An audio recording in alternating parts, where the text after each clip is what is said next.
We'll do both. We'll start with home. All right. Fast hockey audio check. Audio check. October 17th, Wildcats versus Odessa Jackalopes. Fast hockey audio check. Home audio check. Check 1 2. Checking 1 2 3. Cornflakes Cheerios, Honey Nut Cheerios, Team Cheerios, Wheaties, Total, Raisin Bran, other breakfast cereals.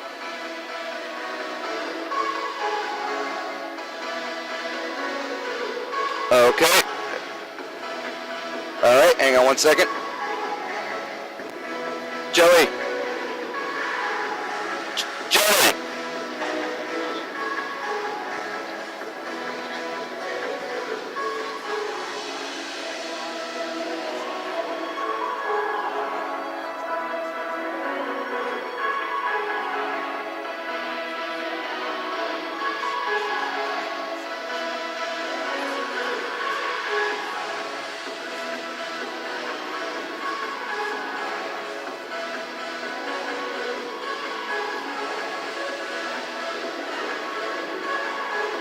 Okay, we're all set. Thank you very much.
Mic check, checking 1, 2, 3.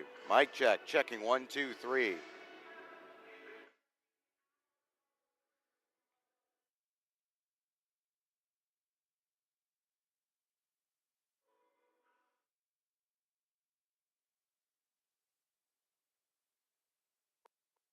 Towards the net. Evan Oakley. Farmer on a breakaway. Farmer scores! Short-handed break. Benzine in on Zevnik. Oh, and a great left pad save there. Shot deflected. They score! Colin stops short-handed. You're listening to Wildcats Hockey, presented by Armored Roofing on the Wildcats Broadcast Network. Hey, good evening to you, wherever you may be joining us from. It is time for Wildcats Hockey. Ben Horner with you, high above the ice level here at the K. Yeager Coliseum, as tonight the Wildcats look to avenge a season-opening loss against the Odessa Jackalopes when these two teams go to battle here this evening. It should be a good one for you tonight, as the Wildcats are coming off a big 9-1 win over the rival Amarillo Bulls, and you can bet that they are going to be looking to keep that momentum going here on Friday night, October the 17th. The Cats come into this game with a record of 7-3-0. That is good for second place in the North American Hockey League South Division, behind the Topeka Roadrunners, who are off to yet another hot start. 10-2-0 are the Roadrunners with 20 points, sitting in first, 6 points clear of your Wildcats in second place. And it is the Wildcats in second place, and they've got a couple of teams breathing down their neck. Corpus Christi 1 point behind them with 13, and Lone Star and Rio Grande Valley hot on the heels of the Ice Rays with 11 points. Odessa just behind the Killer Bees, sitting in sixth place with a record of 4-7-0. 8 points for the Jackalopes through the early goings of this contest.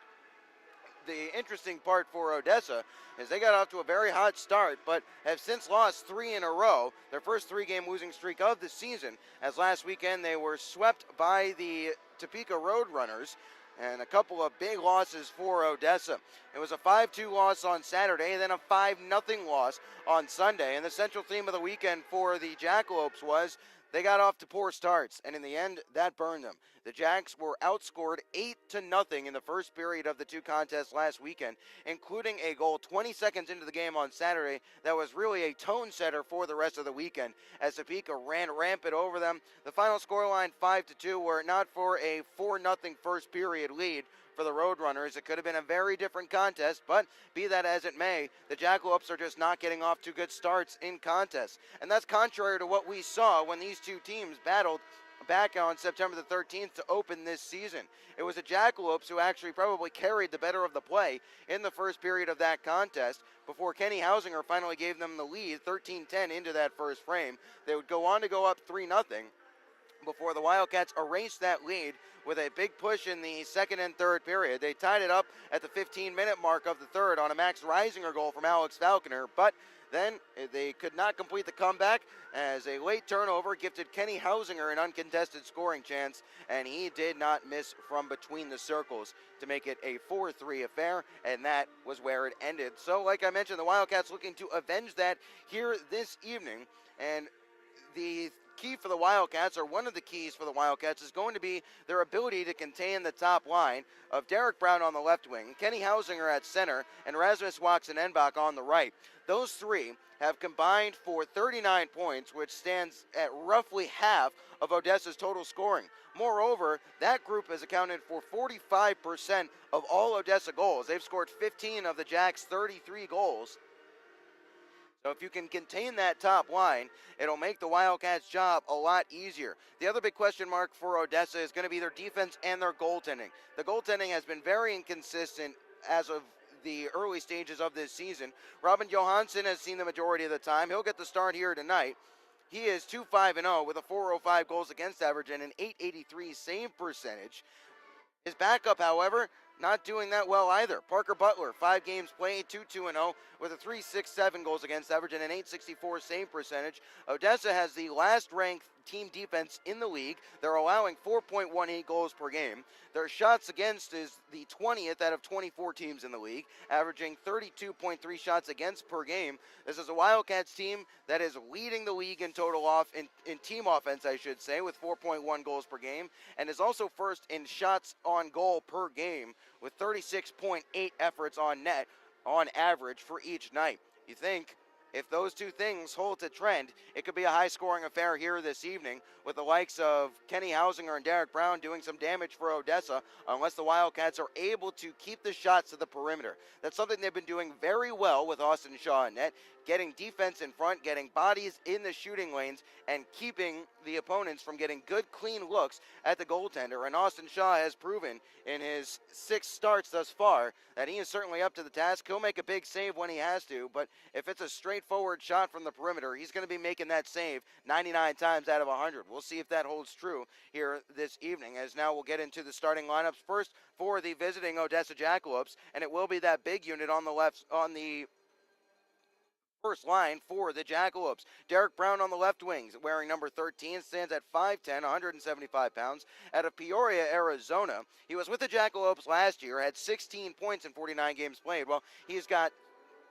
15 points in 9 games played thus far, as he has 3 goals and 12 assists for 15 points, but Brown has been held pointless for the last 3 games. Odessa is 0-4-0 when Brown does not register a goal or an assist. Centering will be Kenny Hausinger, tied for second in the league in points, 5'10", 190 pounds, out of Anchorage, Alaska. Hausinger is committed to Sacred Heart University, as he is out of the Skipjacks Midget Major squad from last year. On the right wing will be Rasmus Waxen-Enbach, 5'11", 203 pounds, out of Södertälje, Sweden. He was with the Jackalopes last year, posted 10 goals and 10 assists for 20 points in 55 games played.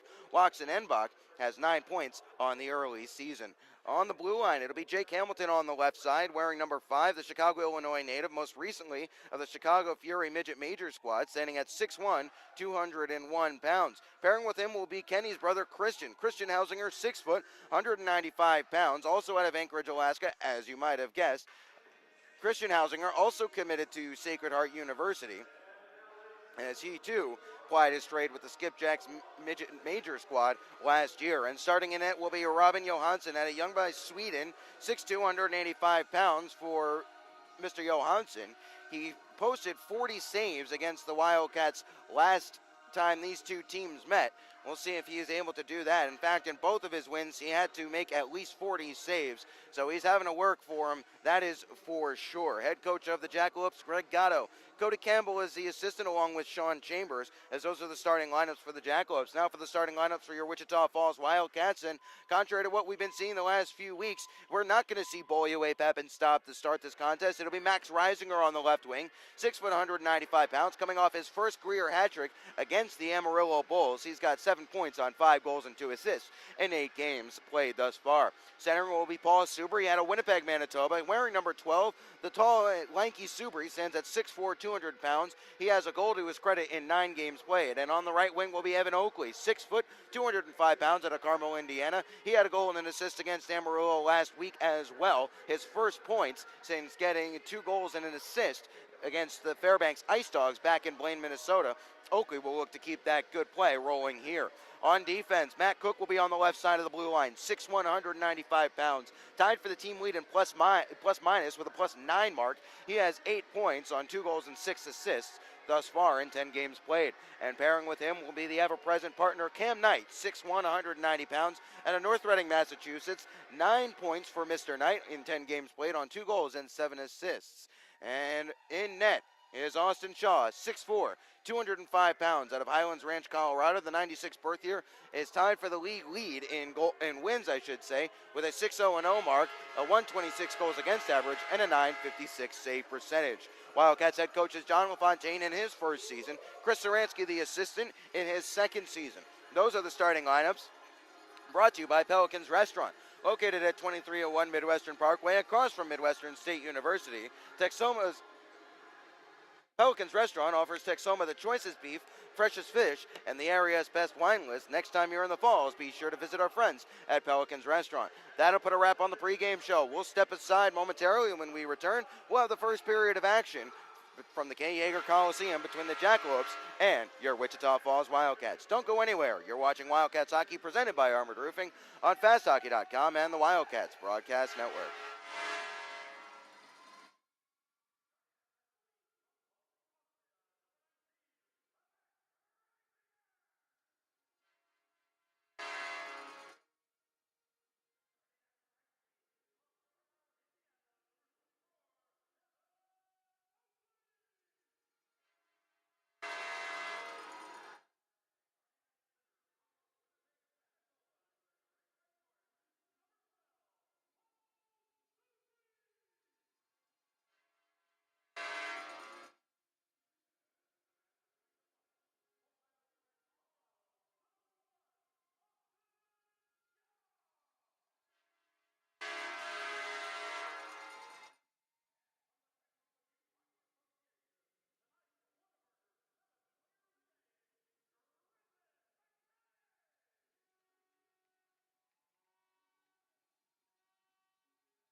Good evening from the K. Yeager Coliseum, where the ice is down, the lights are up, and we are just about set for Wildcats hockey here on FastHockey.com and the Wildcats Broadcast Network. Ben Horner with you, very pleased that you've decided to make us a part of your Friday evening. One game for the Wildcats here this weekend, as Odessa will be the opponent this evening. The Jacks wearing their road red sweaters, skating from left to right across your screen. That's Q to P across your keyboard if you're joining us on our audio-only stream on YouTube. Coming back the other way are the Wildcats wearing their home white sweaters right to left, and that is P to Q across your keyboard if you're joining us that way. The Wildcats standing at 7-3-0 in the early stages of this season. That is good for second place in the South Division. Odessa sitting at 4-7-0 on 8 points in sixth place in the South Division.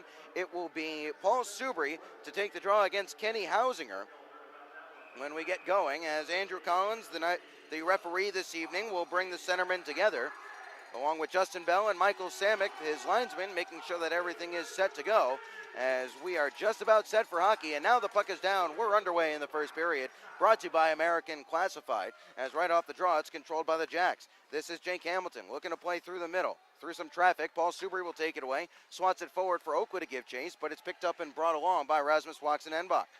Knight will have to hustle back into his own defensive zone. He's tied up there nicely by Kenny Hausinger. Hausinger loses out here as Subry plays this one up to Oakley. Oakley, quick little pass along to Matt Cook, who gets it right up ice to Evan Oakley. Couldn't corral a bouncing puck, as this is loose in the neutral zone and will be picked up by Rasmus Waxen-Enbach. Waxen-Enbach gains his zone. Backhand effort steered away to the glass there by Matt Cook on a good back check. Enbach gets it back, gives to Hausinger his shot into the glove and held by Austin Shaw. 19-18 remaining in the first period. We get our first shot on goal, and it results in our first save of the night coming from Austin Shaw. And as I was mentioning in the pregame show, the Wildcats will take those shots all day long. You don't want to give Kenny Hausinger too many from the top of the slot, though. They'll have to close down that area in front of the net.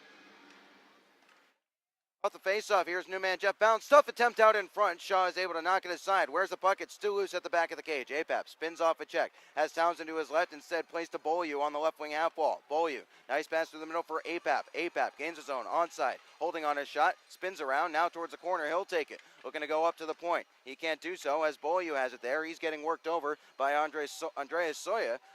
As Soya will take this one away. Trying to get it back there was Collins' stop.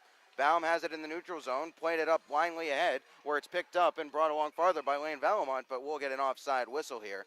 18:42 remaining in the first period, with no score between these two sides, as the Wildcats are going to be looking for the first goal in this one. Obviously, you're always looking to get on the board first, but the Cats are 5-0-0 when scoring first, and when they take a lead into the first intermission, they are 4-0-0. Meanwhile, Odessa is got outscored 8-0 in the first period of their games last week, as a long-distance shot from outside the neutral zone is right in on Shaw. He'll cover up, and we'll get another whistle. 18:35 remaining in the first period. Odessa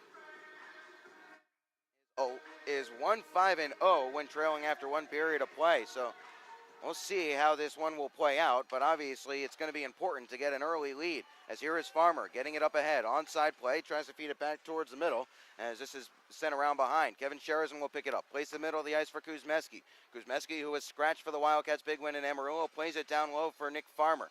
Farmer trying to work it along here as Sherzan comes along to help out. Farmer pulls it free. Up to Kuzmeski. Now he fakes, spins back down low. Here is Farmer still in the corner. Here's Falconer loading his shot. Skittered off his stick, and he couldn't pull the trigger as Kuzmeski plays it back to Skatliff in the neutral zone. Kuzmeski gets it back at his own blue line. Cycling to gain some speed. He played it into no man's land as this is picked up and brought forward by the Jackalopes. Played too far for Leo Lum as this is picked up behind the cage of Austin Shaw by Cam Knight. Here's Nikita Litviak. Nice move there. He'll gain the zone on the right wing side. Litviak puts on the brakes in the corner. Now at the half wall. Can't stash it down low, but this is going to be held here momentarily by Austin Albrecht. Litviak comes along to help out. Now it's Yeager. Yeager in the corner, trying to skate towards the middle. It was knocked away as this is picked up by Derek Brown. Only as far as the blue line, however, as Litviak will continue to stash down low as it spins around to the near side. Austin Albrecht left it up there for Cook. Cook towards the middle of the ice. Litviak blind pass to no one in particular, and this will be brought forward by Christian Hausinger. Hausinger bumped off it here by Albrecht. Albrecht gets it back. Hits Yeager in stride. Here's Yeager in the circle, holding. Yeager has it poked away from him at the last second. Behind the net, picking it up, here's Albrecht. Albrecht up to the point and Cook. quickly along to Cam Knight. Knight takes it off the boards towards the net. It was easily blocked aside there as holding the zone. Here is Litviak. Litviak finds Yeager. Yeager along to Matt Cook now, top of the zone. Cook will hold on to it, and he'll send one towards the net that's deflected out of play and into the protective netting. 16:51 remaining in the first period, as we are scoreless here from the K. Yeager Coliseum. Ben Horner with you, as that was a pretty good shift there by that unit of Albrecht, Yeager, and Litviak. Albrecht playing on the left wing in the place of Johnny Lazarus. As a result, Litviak moves from the left wing to the right wing, as this is won by the Wildcats off the draw, but they can't hold the zone quite yet, as now stepping away and bringing it forward here are the Jackalopes. This one played in towards the cage of Austin Shaw, and he will cover up, as we'll get the whistle, as that was Leo Lum and Hampus Shodal leading the charge. Odessa rolling with an interesting lineup here this evening. They're having some injury issues. They've got two of their big players, Ian Mansfield and Corey Hoffman, on long-term IR. A shot off the draw, that goes high, as a shot from a bad angle is steered off the back of the cage. Subri will be the first to this one on the far side. He poked it along for Oakley. Oakley through the middle for Reisinger. Can't settle a bouncing puck. On his second effort, he'll do just that. But now picking it up and steering it away was Andreas Soya. Trying to hold at the near side half wall were the Wildcats. Picking it up and bringing it forward, here's Carbone. Good active stick there by Baum to disrupt the rush. Slap shot from outside the blue line by Lane Valamont was blocked and goes away to the corner. Tied up here is Carbone, but he'll win it back. Shot from a bad angle, ripples off the outside of the cage. Puck is loose at the side of the net. Jamming for it there was a man crashing the crease, but it's picked up and brought forward by Townsend.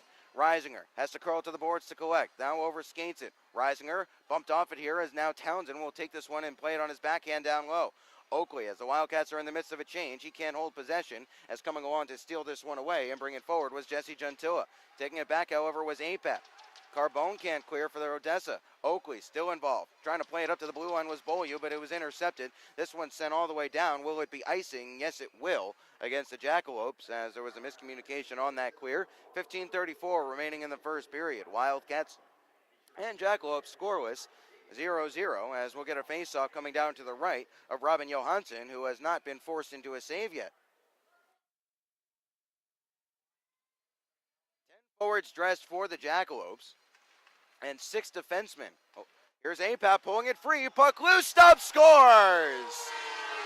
Apap tied his man up as he walked towards the front of the net. Johansson couldn't pull himself free, and the Wildcats lead 1-0 on Colin Staub's second goal of the year.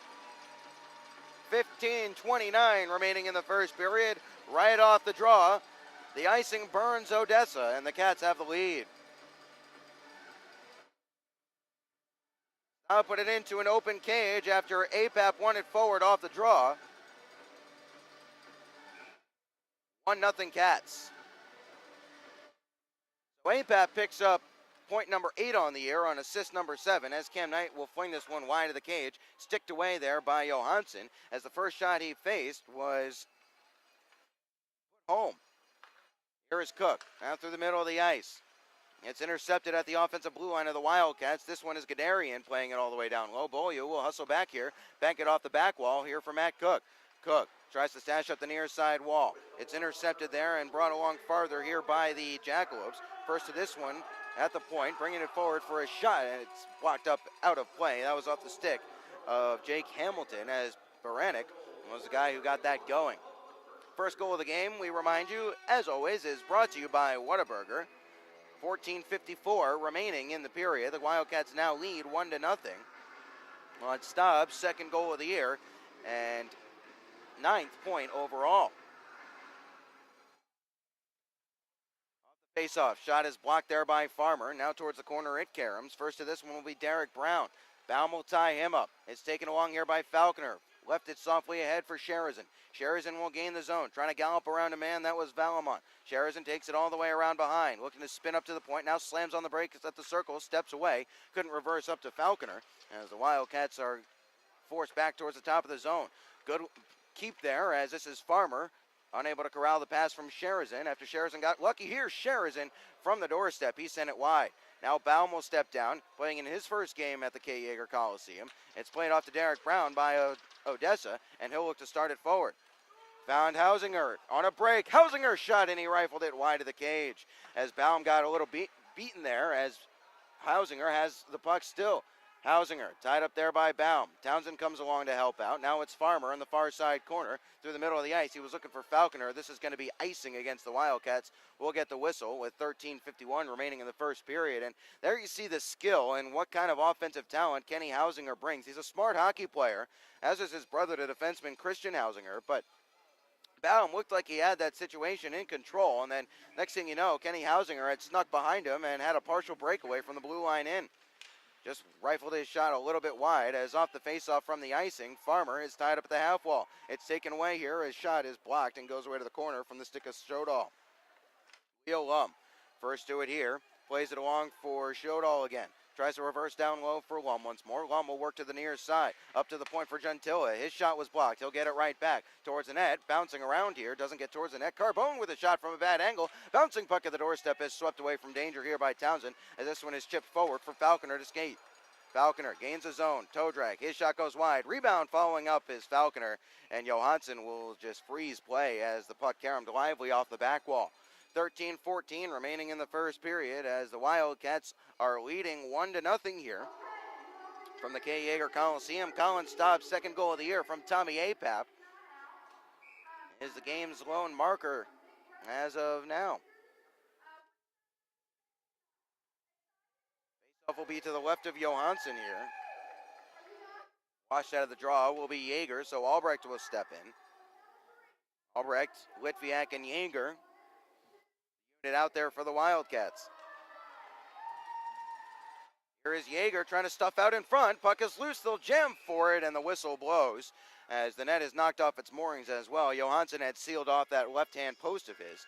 So no harm, no foul after a bit of a miscommunication leads the puck squibbling towards the net.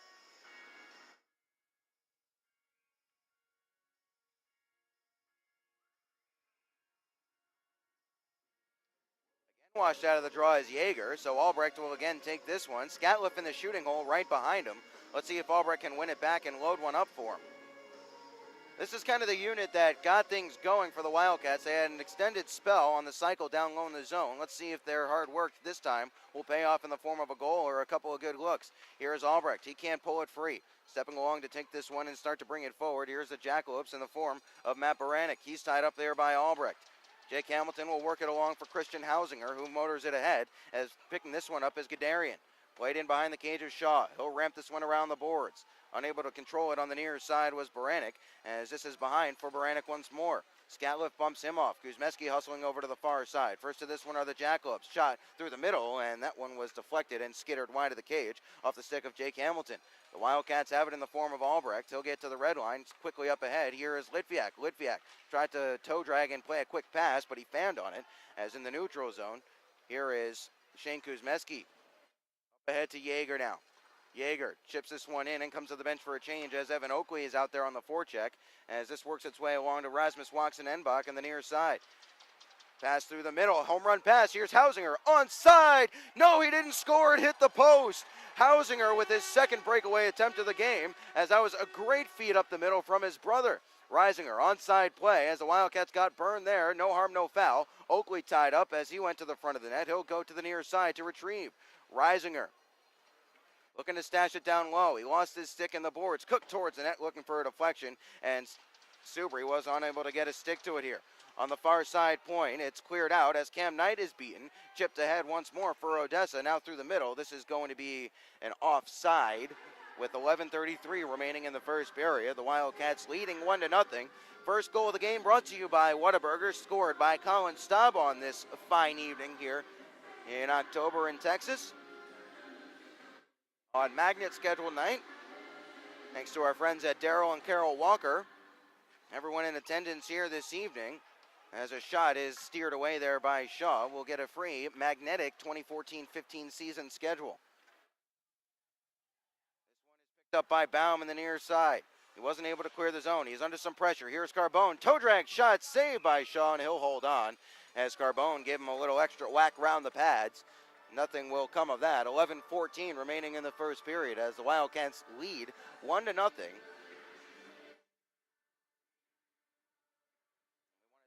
And a special welcome to you wherever you may be joining from, but I can almost guarantee you it's not as far as Mr. Townsend, who joins us from Tokyo, Japan, as a shot towards the net, blocked down in front. Shaw didn't have to make the save as Sherrison will motor ahead. Could be a 3-on-2. Here's Farmer back through the middle. Now a drop pass. Falconer scores! It was a lucky bounce. Alex Falconer wires it into the back of the net. Johansson beaten for the second time, and the Wildcats' lead is doubled. It is now 2-0. It was Farmer. He was trying to play it for Kuzmeski. It clicked off his back heel, but landed right onto the skate of Falconer, who ripped it home, blocker side, and the Wildcats lead by 2. That is Falconer's 4th goal of the year, and his first since he scored in his first 3 contests. Back to play here. Is Hausinger bringing it forward. He'll load a shot, send it wide of the cage. And you wonder how different this game might have been if he had converted on either of his breakaway attempts. Hit the crossbar on one, fed towards the middle. Here's Carbone, and he scores. That was Jesse Juntilla stepping down as he answered right back. You could see trouble developing on that one, as now it's 2-1. Juntilla stepped down from the blue line. It's 2-1 now.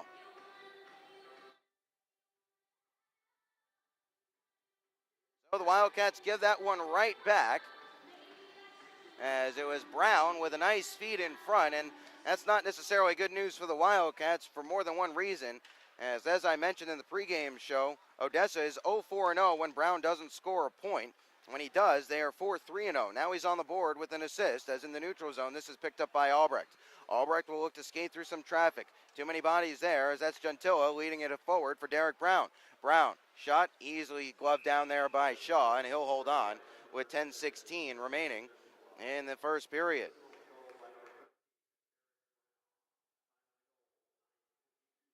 9:52 at the time of that goal. Derek Brown feeding Jesse Juntilla, who had walked down from the blue line, as the Wildcats had gotten bunched up on that far side, and someone lost their assignment as off the faceoff. Trying to pull it free. Here is Oakley. He's not able to do so. Here is Hausinger.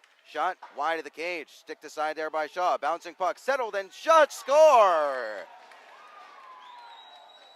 Chad Gadarian caught a lucky bounce off the glass behind the cage of Shaw, and he snuck it through Austin, and we're tied up 2 apiece.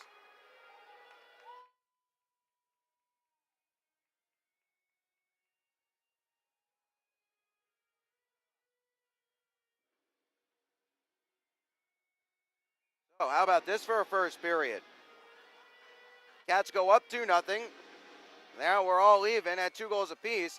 As too many men on the ice for Odessa. No one noticed it, as either way it was inconsequential. We'll play on. Slap shot sent through the crease there off the stick of Ryan McKellar up to the point. It's played down low. First to this one here, it's McKellar once more. Thought about a bad angle look. Now his pass was intercepted here as Bolio was able to work this out into the neutral zone. With some trouble with it, here is Hamilton. APAP got involved. Bolio trying to keep the forecheck alive. He takes it away. A shot and a glove save. Spilled, and rebound is covered up by Johansson, who is having some trouble handling the puck cleanly here tonight. 9:37 remaining in the first period. 2-2 the score.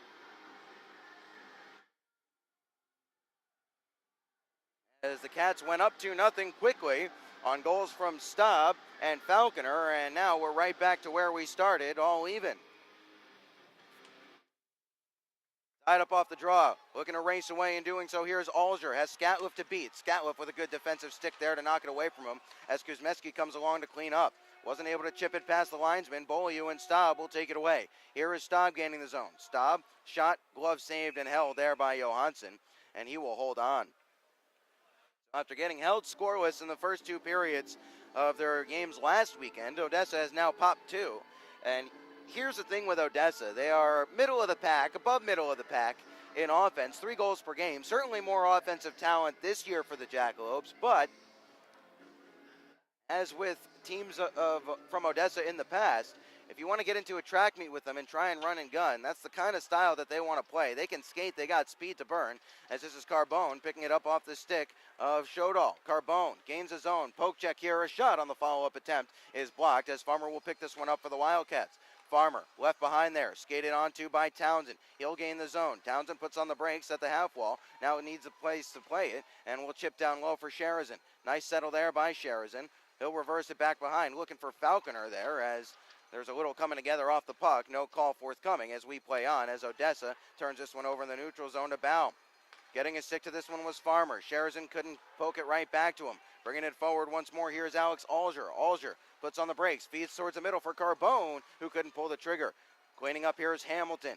This is played towards Shodal on the near side, up to the point for McLean. Now a slapper is blocked there. That stung Farmer a little bit, as this one is played off to McLean. He fanned on a one-timer, as this is cleared, but not out. McLean holds it again, rounding to the top of the circle, and his shot went wide of the cage. Back to the near side, Gentilla. Farmer left behind in the slot. Carbone on his backhand. Turning around. Shot goes wide of the cage. I don't think Shaw saw that one, as Falconer still can't clear the zone. Deflected there, and Shaw makes the save, as it was Gentilla playing it towards the net with Alger in front, creating the screen. 8:05 remaining in the first period.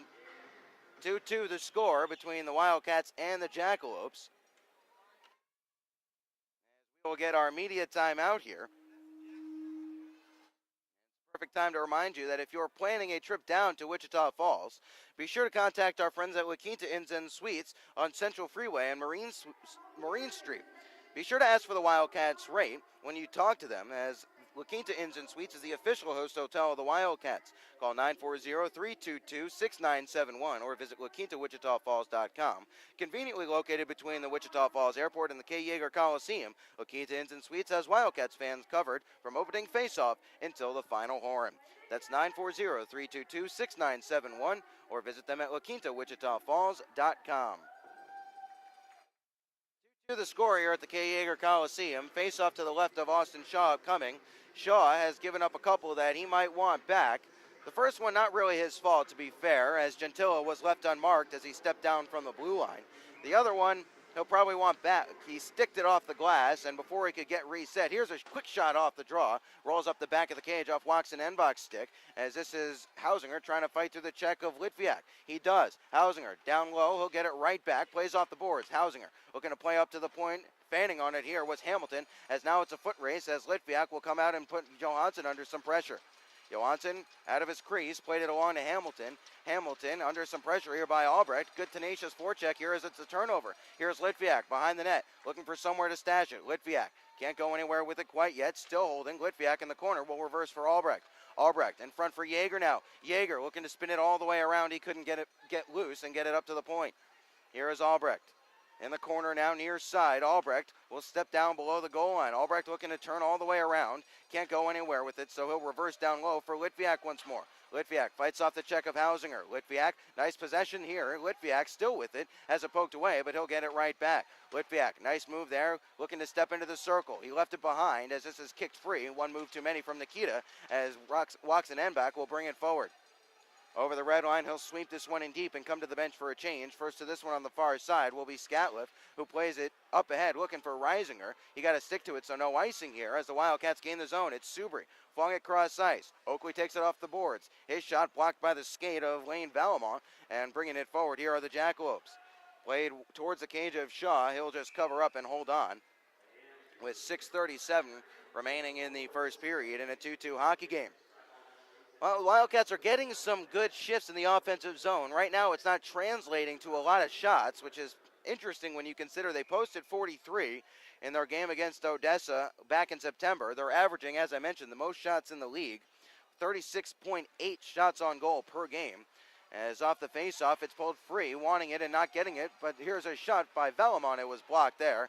As bringing it forward, here's Evan Oakley. Oakley looking to skate in transition. Over the blue line, Oakley tries to play it towards the front of the net, ridden off there legally so by a defenseman, as this is Baum holding the zone. Wasn't able to chip it to a teammate, as Valamont will step free with this one and gain the zone. Onside play, back to the near side for Lum. Drop pass for Gadarian. Loading, his shot blocked there, as the captain was looking for his second of the night. He didn't get it there. Oakley sweeps this one free, is able to chip it forward to Reisinger. Reisinger has a step at the top of the circle. His shot went wide of the cage. Oakley on the near side boards, just in front of the Odessa bench. It's picked up by Gadarian. Gadarian will gain the zone. In the middle and wanting it is Baranik. Softly towards the net, floats behind the cage as Baranik is ridden off here by Paul Subri.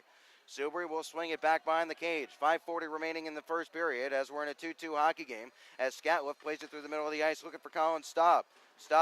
Looking to chip it around there. He loses an edge and wipes out as Derek Brown plays it along to Alger. Alger off to the near side. Stepping free. Here's Gentilla. Gentilla towards the middle there looking for Alger, and it was just too far from him. Bouncing puck in the neutral zone. Trying to settle and step free. Here's Apap. He did so and got it along to Beaulieu. Beaulieu now at the top of the circle. Gains his zone.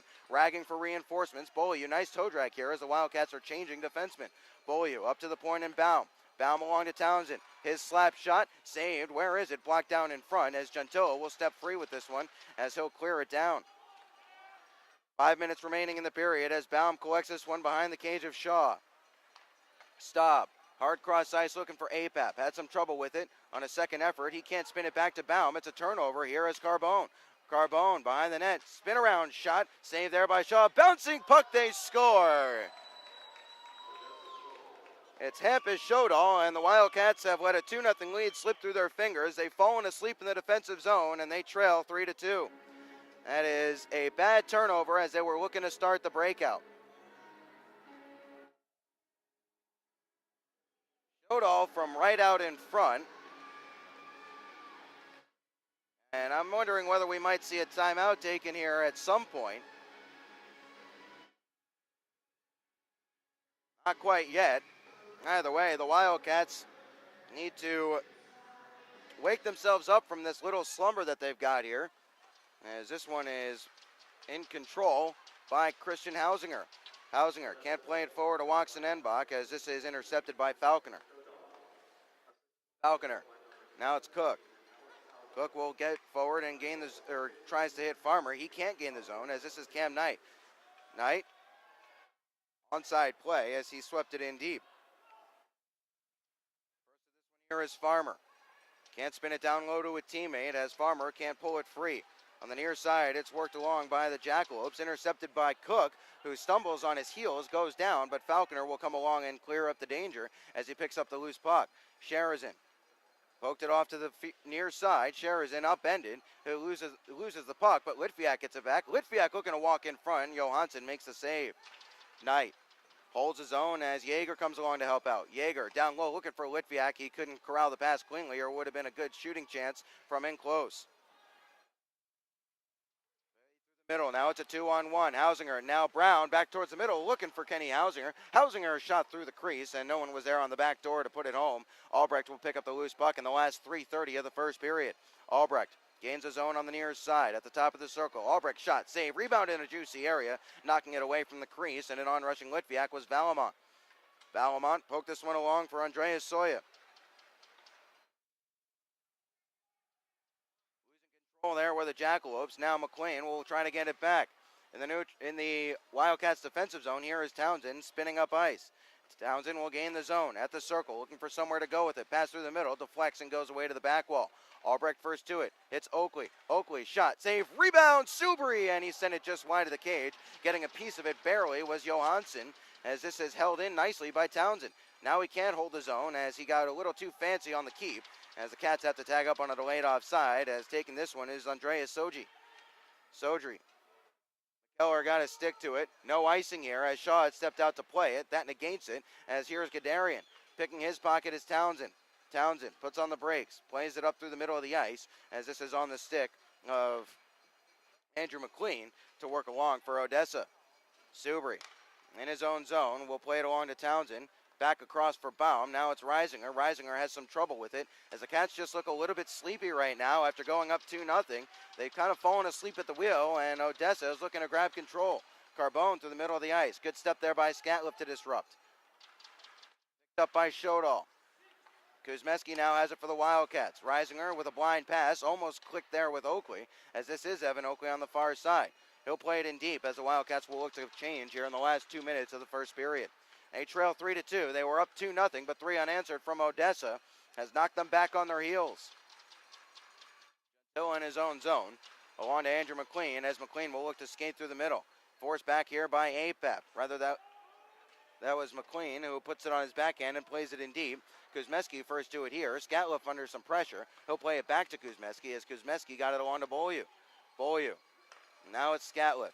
Stick handle move. He turned it over. Breakaway shot and a save there by Austin Shaw off the stick of Nicholas Carbone after Scatliffe gave it away at his own blue line. Here's Kuzmeski. Now along to Staub in the last 70 seconds of the first period. Here's Staub. He'll chip it off the boards. Can't fight through the check of Jake Hamilton, as behind the net with it is Christian Hausinger. Hausinger along to Nicholas Carbone.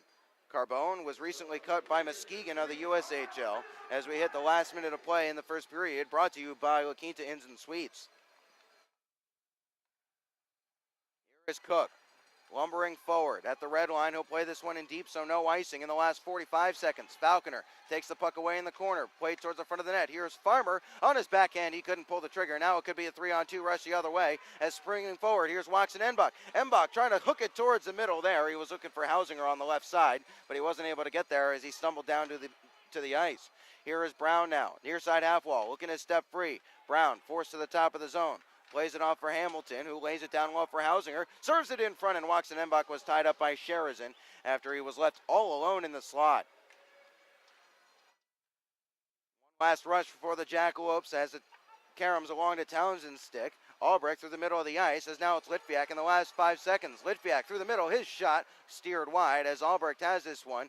1 second, his shot towards the net goes wide of the cage, and we'll get the horn on a first period that started very well for the Wildcats, but got away from them. They trail 3-2 through 20 minutes of action. When we return, we'll visit with head coach John LaFontaine and get his thoughts on this one-game weekend, as not gotten off to the start that they were hoping for. We'll be back in just a second on FastHockey.com and the Wildcats Broadcast Network with more Wildcats Hockey presented by Armored Roofing.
Jaeger Coliseum. One period of hockey in the books here between the Wildcats and the Odessa Jackalopes as the Cats trail 3-2. It looked like a first period that was going to start off with so much promise. The Cats raced out to a 2-0 lead in the first 9 minutes of the contest, but they fell asleep at the wheel in the defensive zone. The Jackalopes tied it up with 2 goals in the span of 30 seconds. Both of those goals happening within a minute after Falconer had scored to give the Wildcats a 2-0 lead before Hampus Shodal capitalized off a defensive zone turnover by the Wildcats on a loose outlet pass on the breakout. APAP couldn't corral it. He couldn't pull it free off the nearest side wall as it was kept alive and sent around in front for Shodal, and Shodal roofed it under Austin Shaw's crossbar, and that's where we stand. It is 3-2. Now we will hear from Wildcats head coach John LaFontaine on his thoughts from this one-game weekend after the Wildcats came up with a big 9-1 win over the Amarillo Bulls last weekend. Ben, he's Coach LaFontaine, if you didn't know by now, and the Cats are going to be looking to avenge a seasoning opening loss to the Jackalopes, 4-3 on September 13th. Odessa, kind of hard to peg right now. They're 4-7-0. They're 6th in the South Division. Got swept by a very strong Topeka team on the road. No easy feat to go into Topeka and pick up points. It's kind of hard to make a real strong prediction for what this Odessa team is going to do. They've only lost 2 games in a row, twice all year. They haven't lost 3 in a row all season yet. What do you make of this Jackalopes team thus far? They really played us strong the first game, and we were impressed with them. They have some really smart defensemen that are on their power play, and they got one line and they've got more than one line, but their one line is very, very strong, and they score a lot of goals. I mean, they're one of the top goals for, and as of recent, they've given up more goals, obviously, but they're one of those teams when they're on. They went up to Wenatchee and beat them up there, and they've been on the road. They've had a tough schedule. They haven't had any home games, so we'll have to be at the top of our game because they've got a power play that is very strong. They've got some high-end players that are playing really good for them, and got a goalie that was pretty tough against us the first night, our first home game. So it's one of those teams that, if our players look and see their record, oh, well, we should be able to handle them, but they're better than the record. Eric Brown, tied for the league lead. Those guys put up 3 against the Wildcats at the KYC back in September. How do you go about neutralizing them? Well, we have to play team defense, and for the most part, every team has a line that we have to, or 2 that we've got to say, make sure that we play them extra strong. And the goal isn't to take all the focus and everything we've got is against those lines or that line, but you've got to give them some extra attention. And you got to stay out of the box. So. Play good team defense, and we've got to continue to improve that, and we've got to be stronger in our own end, not let that line get us running around. But it's an area that we focus on all the time to get better at, and we don't want to get into a run and gun with them. They've got a lot of ability. They like to stretch the ice on you. They like to sneak guys behind you, and if we do that, we could find ourselves end of the scoreboard. So we want to neutralize them by playing good team defense against them, focusing, knowing when they're out there, but especially obviously since they're leading the league in scoring.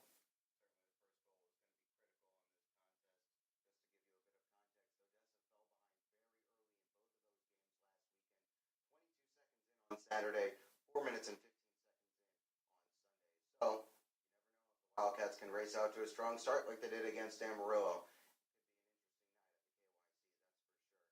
Let's check back on that September 13th game. It was a 4-3 loss. Wildcats fight back from 3-0 down, tied up at 3 late in the third period before a turnover gives Odessa the chance to take a lead that they wouldn't relinquish. Do you look back to that game as you plan for this Saturday, or check out this Friday? Yeah, we'll look at them against us then, and then we'll also look at film against them against Topeka this past weekend. Because that was a long stretch, and that was so early in the year. If they look at us at that game, they're going to see a completely different team now. So many areas of the ice that the guys are playing more as a team and playing better, defending areas better, and offensively, I think we're stronger, that we don't give up the puck. We play a possession type of game. So both teams, I'm sure, we know they've improved dramatically, and we have too. So it'll look more. We'll look more at last weekend and what they did against Topeka. Even though Topeka got out to some pretty strong starts, they didn't dominate after that. The one game they're up 4-0, and the score ended up 5-2. So Odessa just dug themselves a hole and found a way to slowly get back in. So hopefully we can get up on them, because we're a different team when we get the lead. Lately,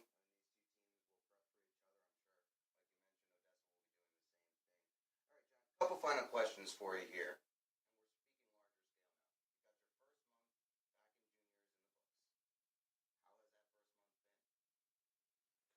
Fun.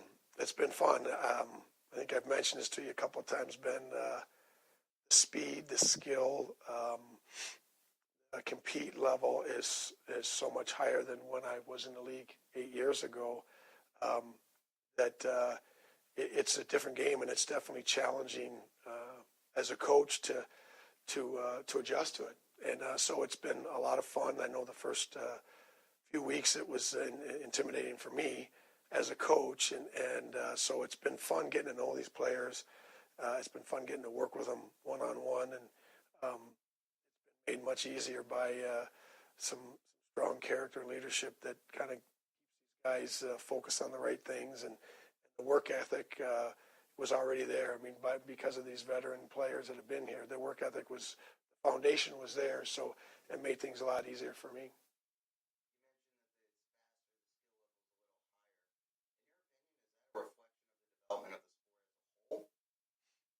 I think it's twofold. I think the league has gotten better for sure, and players are, you just don't find weak skaters anymore. You don't find, it used to be that, if a player wasn't quite as strong a skater, but they were really smart, or they had really good hands to go with it, that they could still play at this level and do well. Skating's a premium now. You have to be able to skate because the game is so fast. There's no clutching and grabbing anymore. So those rules you're starting to see pay off as far as a faster, quicker game, and players got to read the ice at such a fast pace that because of how strong skating is, that it makes it tough to be able to be a super smart player, because it's easy to say, well, the players aren't quite as smart. Well, they're smart. It's just such a fast pace out there that it takes some adjustment to reading and reacting at that quick a pace. Back with more Wildcats Weekly presented by Armored Roofing in just a second.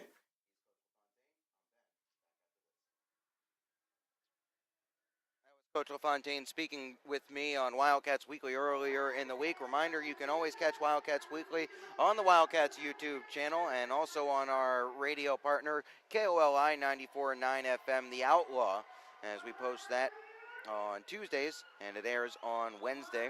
But you heard a lot of the stuff, you heard him mention a lot of stuff that really holds true to this contest right now. The Wildcats trail 3-2, as we're about 8 minutes away from getting the second period going here, and the Wildcats are going to need to be a lot livelier in that second period. He mentioned the offensive talent of the Jackalopes. They have the ability to strike quick and to strike multiple times before you really know what happens, and that's exactly what happened for the Wildcats in that first period, as they were up 2-0, and then 54 seconds later the game was tied up at 2 goals apiece, and then it was just a bit of sloppiness in the defensive zone that cost the Wildcats. And indeed, it's been a couple of bits of defensive sloppiness that has the Wildcats trailing, as Gentilla stepped down from the blue line unmarked for goal number 1. On goal number 2, the shot was wide of the cage and caromed a friendly bounce onto the stick of Chad Gadarian, who somehow snuck it inside the post. It looked like Shaw got a big piece of it, but wasn't able to keep it from squeaking over the line. And then Hampus Shodal, after Alger had capitalized on an offensive zone takeaway for the Jackalopes after a loose breakout pass was intercepted. Either way, that's where we stand. 3-2 the score. Shots on goal 11-7 in favor of the Jackalopes. As I mentioned, the Wildcats just not generating many looks on goal. They're having the time in the offensive zone, but they're not taking the opportunity to get the puck on net, as now we'll take a look around the league. It's the Jerry Sporting Goods out-of-town scoreboard, as there was a couple of games last night. Fairbanks beat Cooley Region in the first of 3 games last night, 6-5 in the shootout. Those 2 teams will meet again this evening. No score in that contest as of right now. The Minnesota Magicians fell 3-0 to the Minnesota Wilderness. The Magicians are on the road in Brookings this weekend, as it is 3-2, Magicians holding the lead in the closing stages of the first period. Elsewhere, Aberdeen playing host to the Minot Minotauros, 1-1 between the Wings and Minotauros. In Bismarck, it is 0-0 between the Austin Bruins and the Bismarck Bobcats through 20 minutes of play. 2-0 Amarillo leading the Lone Star Brahmas through 1 period of action in Amarillo, as the Bulls look to bounce back from what was termed the worst loss in their franchise history, and that is a quote from the Amarillo local paper there. In Sault Ste. Marie, it is 4-0 Janesville leading the Eagles. They are about 3/4 of the way through the second period there. And in Flint, Michigan, it is 4-2 with the Warriors leading the Springfield Junior Blues through 2 periods of action. That'll do it for us on the intermission report. When we come back, we'll have the second period of action. Will it be kinder to the Wildcats in the first? We'll have to wait and see. It's Wildcats Hockey presented by Armored Roofing on FastHockey.com and the Wildcats Broadcast Network.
Back here at the K. Yeager Coliseum, Ben Horner with you. Wildcats hockey presented by Armored Roofing on FastHockey.com and the Wildcats Broadcast Network.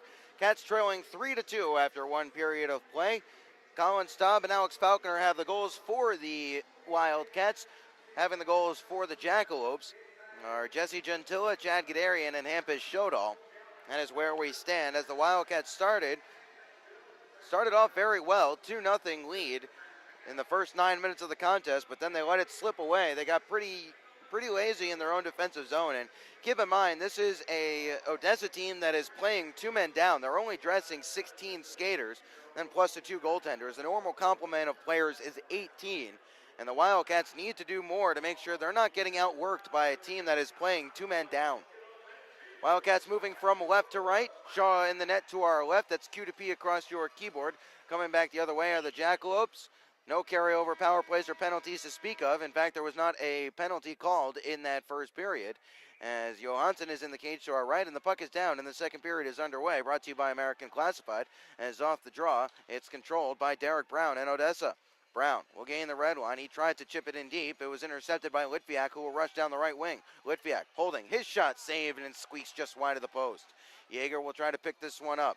Yeager walled off it there on the far side. It's up to the point where it's held quickly there by Cook. Along to Knight. Knight towards the net. Shot deflected wide there off the stick of Albrecht in front. Albrecht behind the cage. Looking to spin it towards the crease. There's nowhere there. Turned over. Litviak. And he can't score as he tried to get too fancy. Turned over. Albrecht is shot and he sent it wide of the cage as this is Knight.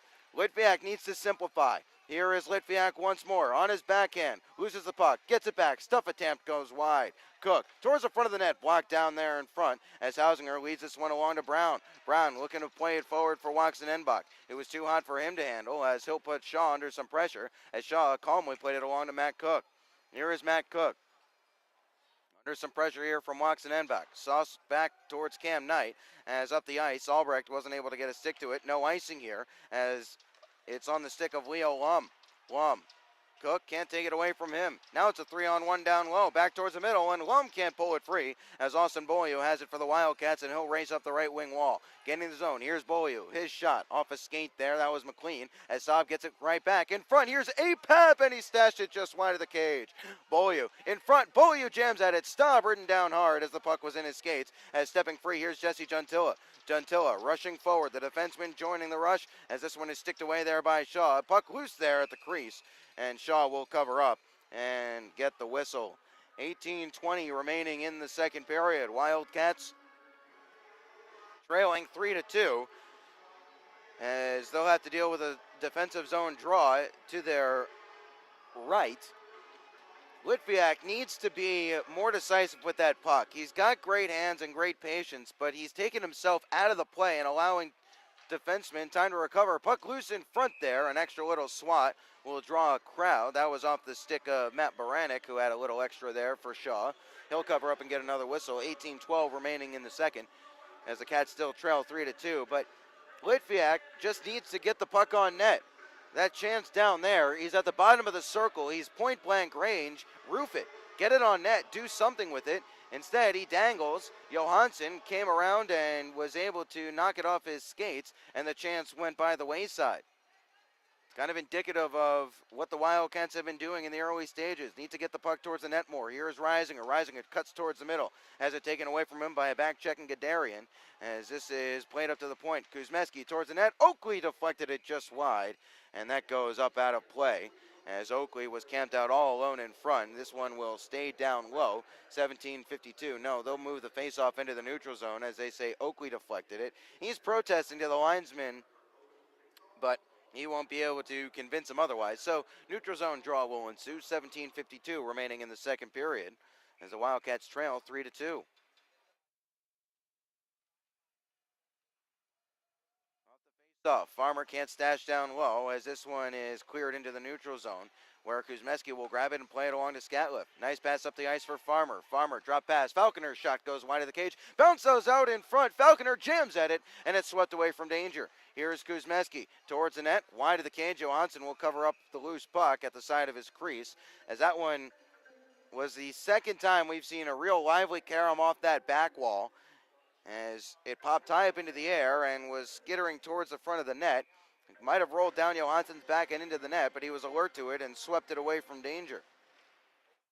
Sharazin pulls it free off the faceoff. He's forced behind the net. Here is Sharazin. Tries to play a pass up to the middle of the blue line where Kuzmeski was waiting, but it was partially blocked. And in the neutral zone, the Cats have to recorral.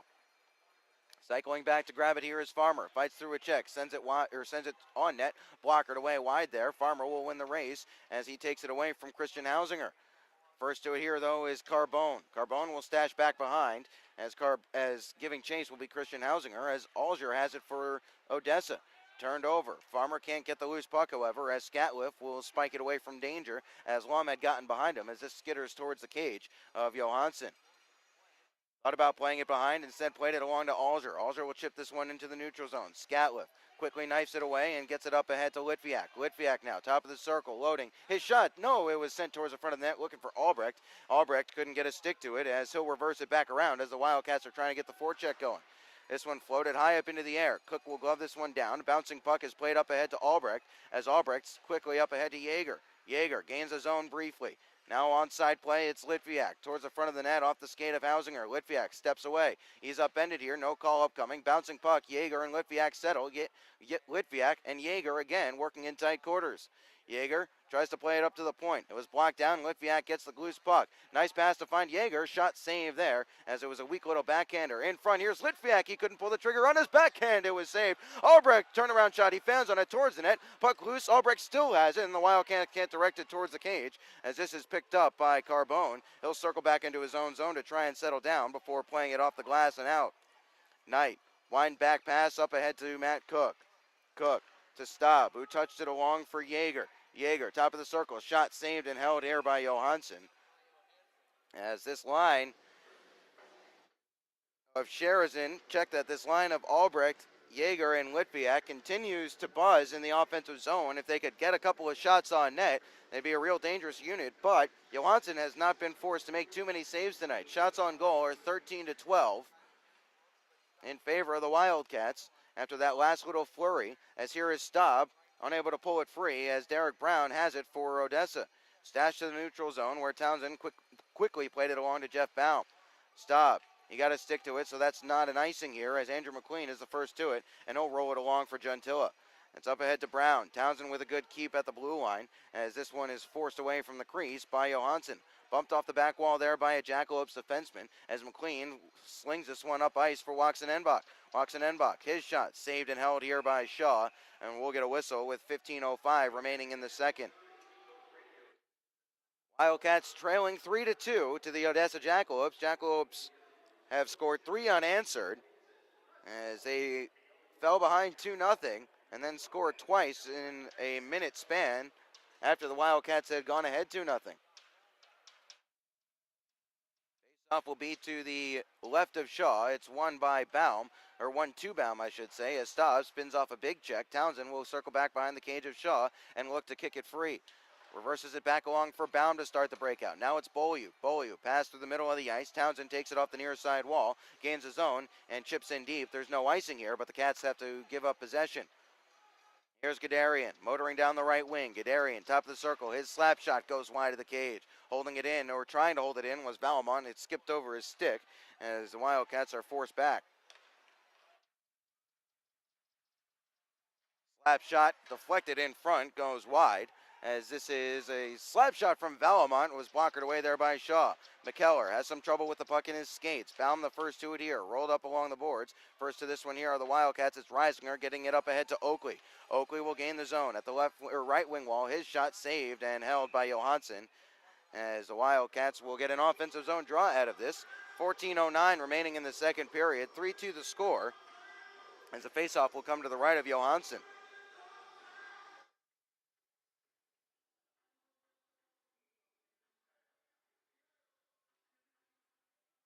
Face-off, it caroms around and is picked up by McLean. McLean up ahead to Carbone. Carbone gains his own, feeds through the middle. Shot is blocked there, and then Lum can't pick up the loose puck. Bouncing around there as this is played by a high stick. Odessa will touch up as the Wildcats will catch a break there as the face-off will be pulled all the way down. 13:54 remaining in the second period. Cats trailing 3-2. Face-off will be to the right of Johansson when we get back to play. So the Wildcats scored first. Something's going to give here. The Wildcats scored first. They're 5-0-0 when scoring first. When trailing after one, they're 2-2-0. So we'll see which one of those gets another number added to it. As this is Falconer off the faceoff. Falconer going to work behind the net, looking to spin around in front, bouncing puck. Puck loose at the doorstep. Farmer's shot towards the crease, and it went wide. And now we'll get a whistle as the net is knocked off its moorings. 13:41 remaining in the second period. And we'll do it all again with an offensive zone faceoff for the Cats. And the Cats are starting to get the puck towards the front of the net. Johansson is making the saves look easy, though, as they have not been able to solve him since Falconer beat him inside his left-hand post. Here's Farmer. The near side half wall, forced down to the corner. Falconer comes along to support. He's ridden off it here by Baranek. Rather Shodall with there, as this is Jesse Gentilla playing it up forward to be brought along ahead by Shodall. Shodall has it sticked away from him by Cam Knight. Knight loses his twig, but Cook will pick up the loose puck. Rather, that was Shodall who lost his stick. On the near side, Falconer has it for the Wildcats. He gains a zone. Let it run away from him, however, as Knight is in the neutral zone, banks it off the boards for Farmer. Farmer will gain the zone on the near side. Looking to drop pass, now holds onto it. Shot goes wide, well wide, as Cook is first to it on the far side. Spike down low. Sheridan can't reach behind the net. To the near side it comes. Lum, his pass, dangerous through the middle of the ice, as this is Carbone, ramping it up the glass and down. No icing here, as Knight is back to it. He'll slap it along the boards for Matt Cook. Cook. Sheridan up ahead. Sheridan looking to bring it in onside. He does. Sheridan now at the right wing wall. Towards the corner he'll go. Sheridan bumped off it here as Yeager gets involved as the Wildcats are in the midst of a change. Yeager. Wanting it back was Litviak. Getting it back was Litviak. He snatched it off the outside of the cage, and now some extras between Carbone and Kevin Sheridan. Comes to nothing. We got a whistle. 12:31 remaining in the second period. 3-2 is the score in favor of the Jackalopes.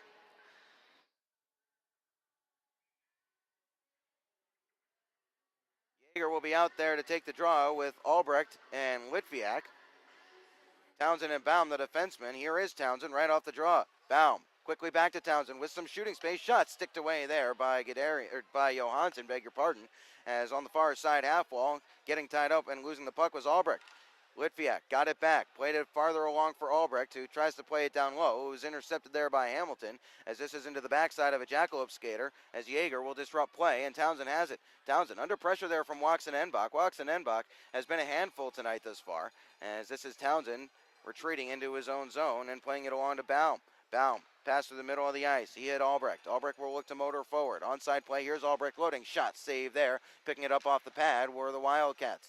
Litviak can't win this one. Kuzmeski with a good step there to hold the zone. On the near side half wall, they'll battle for it as Litviak can't pull it free as Brown has it. Lost it, but got it along to Hamilton.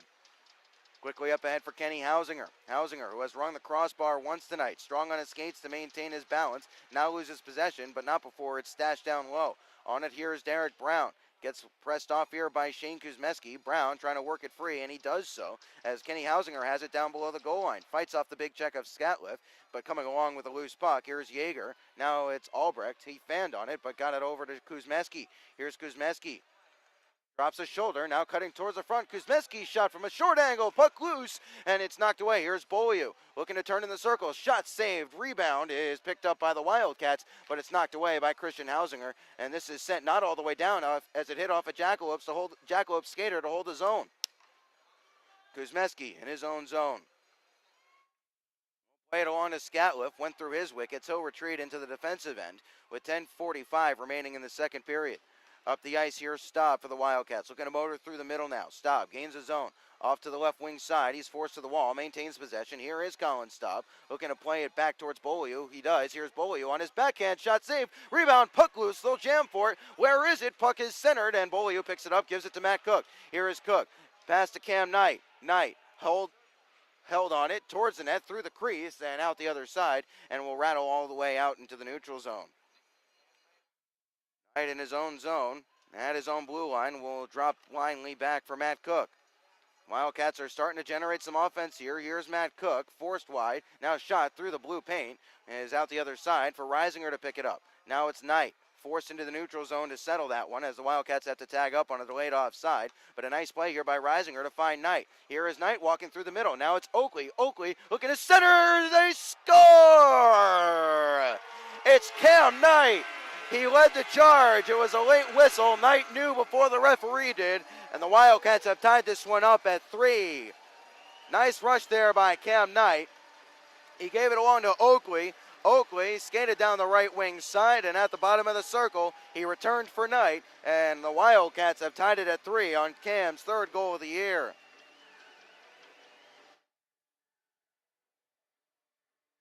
Knight scores off a centering feed from Oakley after Knight did the hard work to rush into the zone.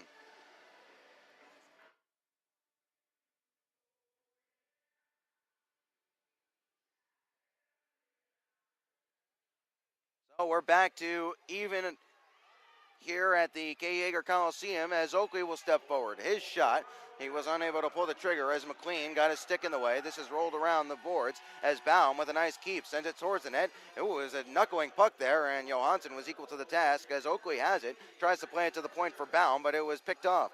Looking to bring it forward here, and doing so are the Jackalopes. It's chipped along. Nice job there by Baum to wall his man off, as thus far Andrew Collins is keeping this one clean. Here is Townsend. Reisinger had to kick off his skate there. He wasn't able to regain possession as a bouncing puck. Here is Townsend. Oh, dangerous there as Lum was all over his back, but Townsend gets it back and plays it along for Baum. Baum up the ice for Reisinger. Reisinger saucer to the near side as Farmer gets this one to the red line. Has it skitter off his skate, or his stick, as the Wildcats were in the midst of a change. I thought they were in the midst of a change, as here is Baum. Baum can't gain the zone cleanly as the Wildcats will finish up the unit shift here as Townsend has it for the Cats. Played up the ice for Falconer. Falconer will gain the zone. Tries to hook it back for Farmer. Farmer will come along and collect. Here is Farmer now. Dropping his shoulder. Cutting towards the front. Good poke check there. They'll jam for it. Where's the puck? It's loose in the blue paint. And Odessa will pick this one up and escape the danger. Here's Watson Enbach. Chipping it past Kuzmeski. Got caught in the skates of the referee. And getting it back for a shot was Enbach that went wide. Up to the blue line. Shot. Saved. Deflected. They'll jam for it. And they score. Brown deflected it through the legs of Austin Shaw. 8:16 remaining in the second, and the Wildcats tied it up, and now they're back down once more. Brown deflected it in front from Jake Hamilton's shot. And the Wildcats, they just need to be hungrier, trying to get that puck out of the zone. Odessa is having too much time and space and too many options when they're in the offensive zone. Hamilton in his own zone. We'll see if the Wildcats can respond once more. As a headman pass, it's stretched for Hausinger. Toe drag trying to get around Cam Knight, and he wasn't able to as Knight got his skates in the way. Knight will pick this one up and look to move ahead. Through the middle of the ice he'll come. Knight, his shot straight into the protective netting from the blue line. So we'll get a neutral zone faceoff. 7:52 remaining in the second period as Wildcats had tied it up, but it was short-lived as just 2 minutes later, Odessa scored to make it 4-3. We'll get a faceoff right at center ice.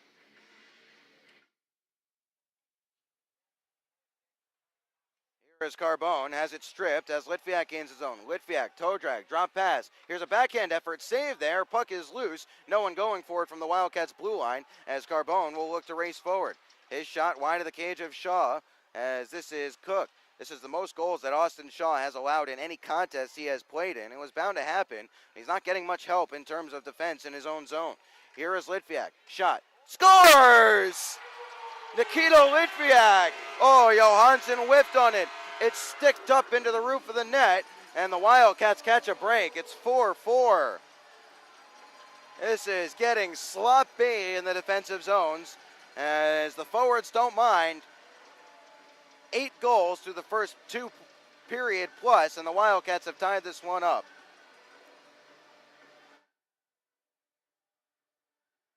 Shot ramped off the stick blade of Johansson and in. And that shot was going wide before it was deflected in.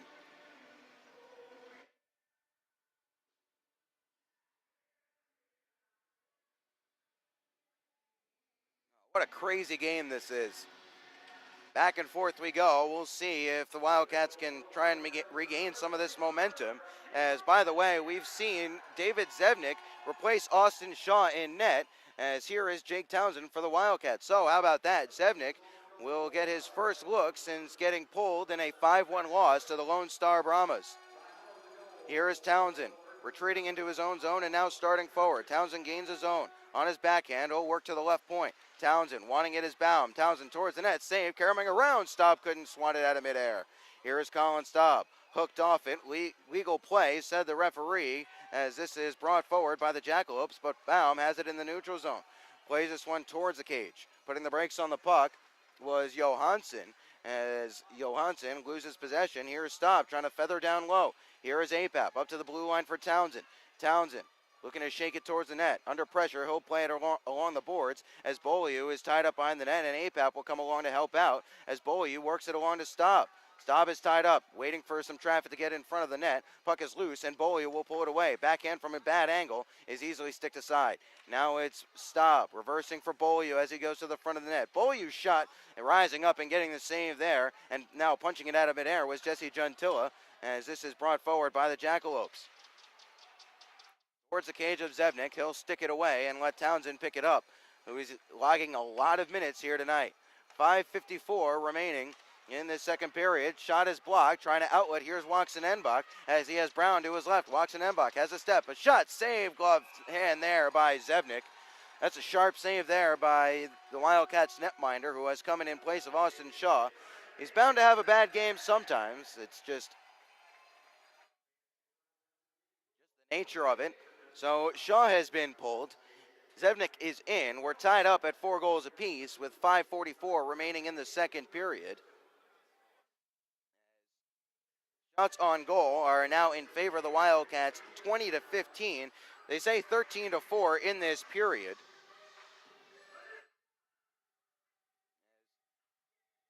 We'll give you Austin Shaw's numbers quickly here. He played 32 minutes and 37 seconds, faced 15 shots, made 11 saves. I would say 2 of those goals aren't really on him. His defense let him down a little bit. He'll tell you after the fact that those are saves he should have made, however. But be that as it may, we play on here. Score is tied up at 4 goals apiece. So they give the goal to Litviak from Matt Cook at 12:37 of the second period. We'll have a face-off to the left of Zevnik after a strong glove save. And you can tell when Zevnik is seeing the puck well and is feeling it when he makes those sharp saves and doesn't let the rebound spill away. We'll see if that'll be the case here this evening. Face-off, it's Evan Oakley spinning away from the forecheck and looking to move forward. His pass was intercepted briefly, but Subri will get to the loose puck. Take a big bump there, but not before he played it towards the stick of Johansson. He had some trouble with it there, but this is picked up by Kenny Hausinger in his own zone. Hausinger, as Brown looks to stretch the play ahead of him. Hausinger will get to the red line, barely, and chip this one in deep. First to it here is Cam Knight. Knight under some pressure here. Nice calm play to chip it away from the forechecking Derek Brown, as Cook will play this one to the neutral zone. This is not played by a high stick, as that was Oakley trying to rush along. He couldn't settle the bouncing puck, as here is Oakley in his own zone. Reisinger looking to step forward. Now it's Oakley. He can't return, as a good back check here from the Jackalopes disrupts it momentarily, but the Cats hold his own. It's Knight towards the net. Knight picks up his own rebound. Backhander, bouncing puck is swatted away as Knight will continue play. It's gloved out of midair by Subri towards the front of the net, looking for Reisinger down low. It didn't reach him, as getting a stick in the way there was Andreas Soji. This sent all the way down. This will come up short of icing, says the linesman Bell, and will play on as Cook circles back in his own zone in the last 4:35 of a 4-4 game in the second period. Here is Sherazin. Now it's Farmer. Farmer with a step. Farmer in front. Net is off its moorings. Making the save was Johansson, as Farmer looked to go backhand, forehand, top shelf instead of playing the pass. And we'll get the whistle. 4:28 remaining in the second. There's a little bit more life and energy in the legs of the Wildcats forwards, though. They're tightening up a little bit in the defensive zone in this middle frame. So if Zevnik can do his job and turn aside the chances for the Jackalopes. The Wildcats are still very much in a good position in this contest. Off the face-off. It's controlled here as Leo Lum is put under some pressure. Scatliff steps up at the blue line. He has some trouble with it. Falconer now, and it's taken away here. Lum looking to race away. Kuzmeski hustling back. Lum, and a great poke check on the defensive back end by Shane Kuzmeski as he used his speed to hustle back, get in a good position, and that was a good, clean poke check as the net is off its moorings, so we'll get the whistle. 4:10 remaining in the second period. Scatliff needed to be a bit more decisive with that puck. He's a good, solid stay-at-home defenseman, is Turk Scatliff, but when he starts doing things on the offensive end, it gets a little bit nervous there, but his defensive partner, Shane Kuzmeski, was there to bail him out. We'll have a face-off to the right of Zevnik. That's won by Odessa. Shot by Lum was blocked. Kuzmeski hauled down. No call upcoming as Albrecht will motor ahead. Tries to get around Soji. Here's Albrecht all the way around. Rep chance. Where's the puck? They jam for it. It doesn't go. How did that not go? I thought for sure that had gone in. They say Johansson kept it out. The referee, in fairness, was right on top of it to make the call. Johansson was sprawled out on his back. I didn't think there was any way that he had been able to hold on to that puck, but the referee, Andrew Collins, was right on top of it to make the call. So we'll get a face-off to the left of Johansson. 3:55 remaining in this second period. 4-4 the score here, as the Wildcats have scored twice in the period to tie this up. Litviak tucks out in front. Where's the loose puck? And they say that Johansson covered it up. It was trapped under his skate blade. So some interesting and athletic and acrobatic saves from Johansson as he is twisting and contorting his body to keep that puck out of the net, as the Wildcats are really starting to ramp the pressure up with 16 shots on goal in this period. Yeager, Townsend towards the net, blocked down. Yeager gets it right back. Yeager, his shot, missed the net by a country mile as Albrecht, with a good body there, can't hold the zone, however, as Yeager gives his man a good bump. Onside play. Shot sticked away there by Zevnik as that was off his big right pad along with that big paddle as a loose puck towards the front of the net. Look out there. Baranek can't get there ahead of Jeff Baum. Baum, nice skate here. He'll rush along, tries to pick up a loose puck as the Cats aren't able to maintain possession. Yeager, however, on the far side in front of the penalty boxes. Down to the ice he goes. He'll chip it into the corner as the Wildcats will start up a change here momentarily. McLean in his own zone. Bumped quickly back for Gentilla. Now through the middle of the ice for Baranek. Along to the right wing side for McKellar. His pass to the near side, too far for Gadarian, as the Wildcats are able to force this into the neutral ice. 3 minutes remaining in this second period, as here is McLean. Townsend will look to step forward as Albrecht to his right. Townsend will gain the zone. His shot saved and held there by Johansson. And the Wildcats will get an offensive zone faceoff and a change of units. Just joining us, 4-4 the score. Wildcats hockey presented by Armored Roofing on FastHockey.com and the Wildcats Broadcast Network. 2:51 remaining in the second period. Goals from Cam Knight, his third of the year, and Litviak, his third of the year, have tied this one up for the Wildcats. Derek Brown has scored in this frame as well. That is where we sit. It is 4-4 as here is Beaulieu.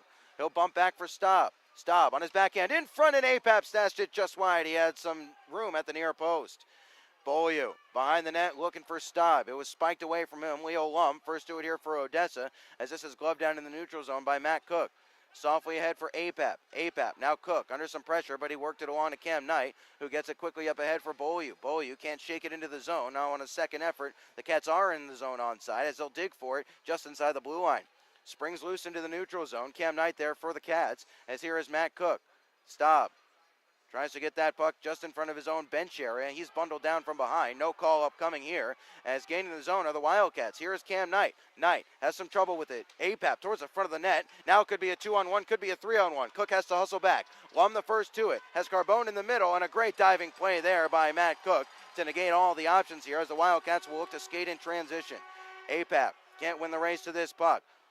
A loose disc is going to be settled by Soji in his own zone as the Jackalopes look to come up the ice in the last minute 45 of the period. Reisinger touched it along for Subri. Subri can't work it back to Reisinger. To the far side it goes as Carbone will play this one off the glass into the neutral zone where Subri played it up ahead for Oakley. Here is Oakley. His shot saved. Rebound spilled. Reisinger trying to follow up. He'll grab possession. Here's Reisinger behind the net. His turnaround shot saved. Rebound. Reisinger again. Shot score! Max Reisinger is fourth in the last two games and the Wildcats lead 5-4. Reisinger circled all the way around behind the net. His wrap chance was blocked before it got through. He picked up the rebound and skittered it through traffic and might have gone under the glove of Robin Johansson. And the Cats lead once more. It's 5-4.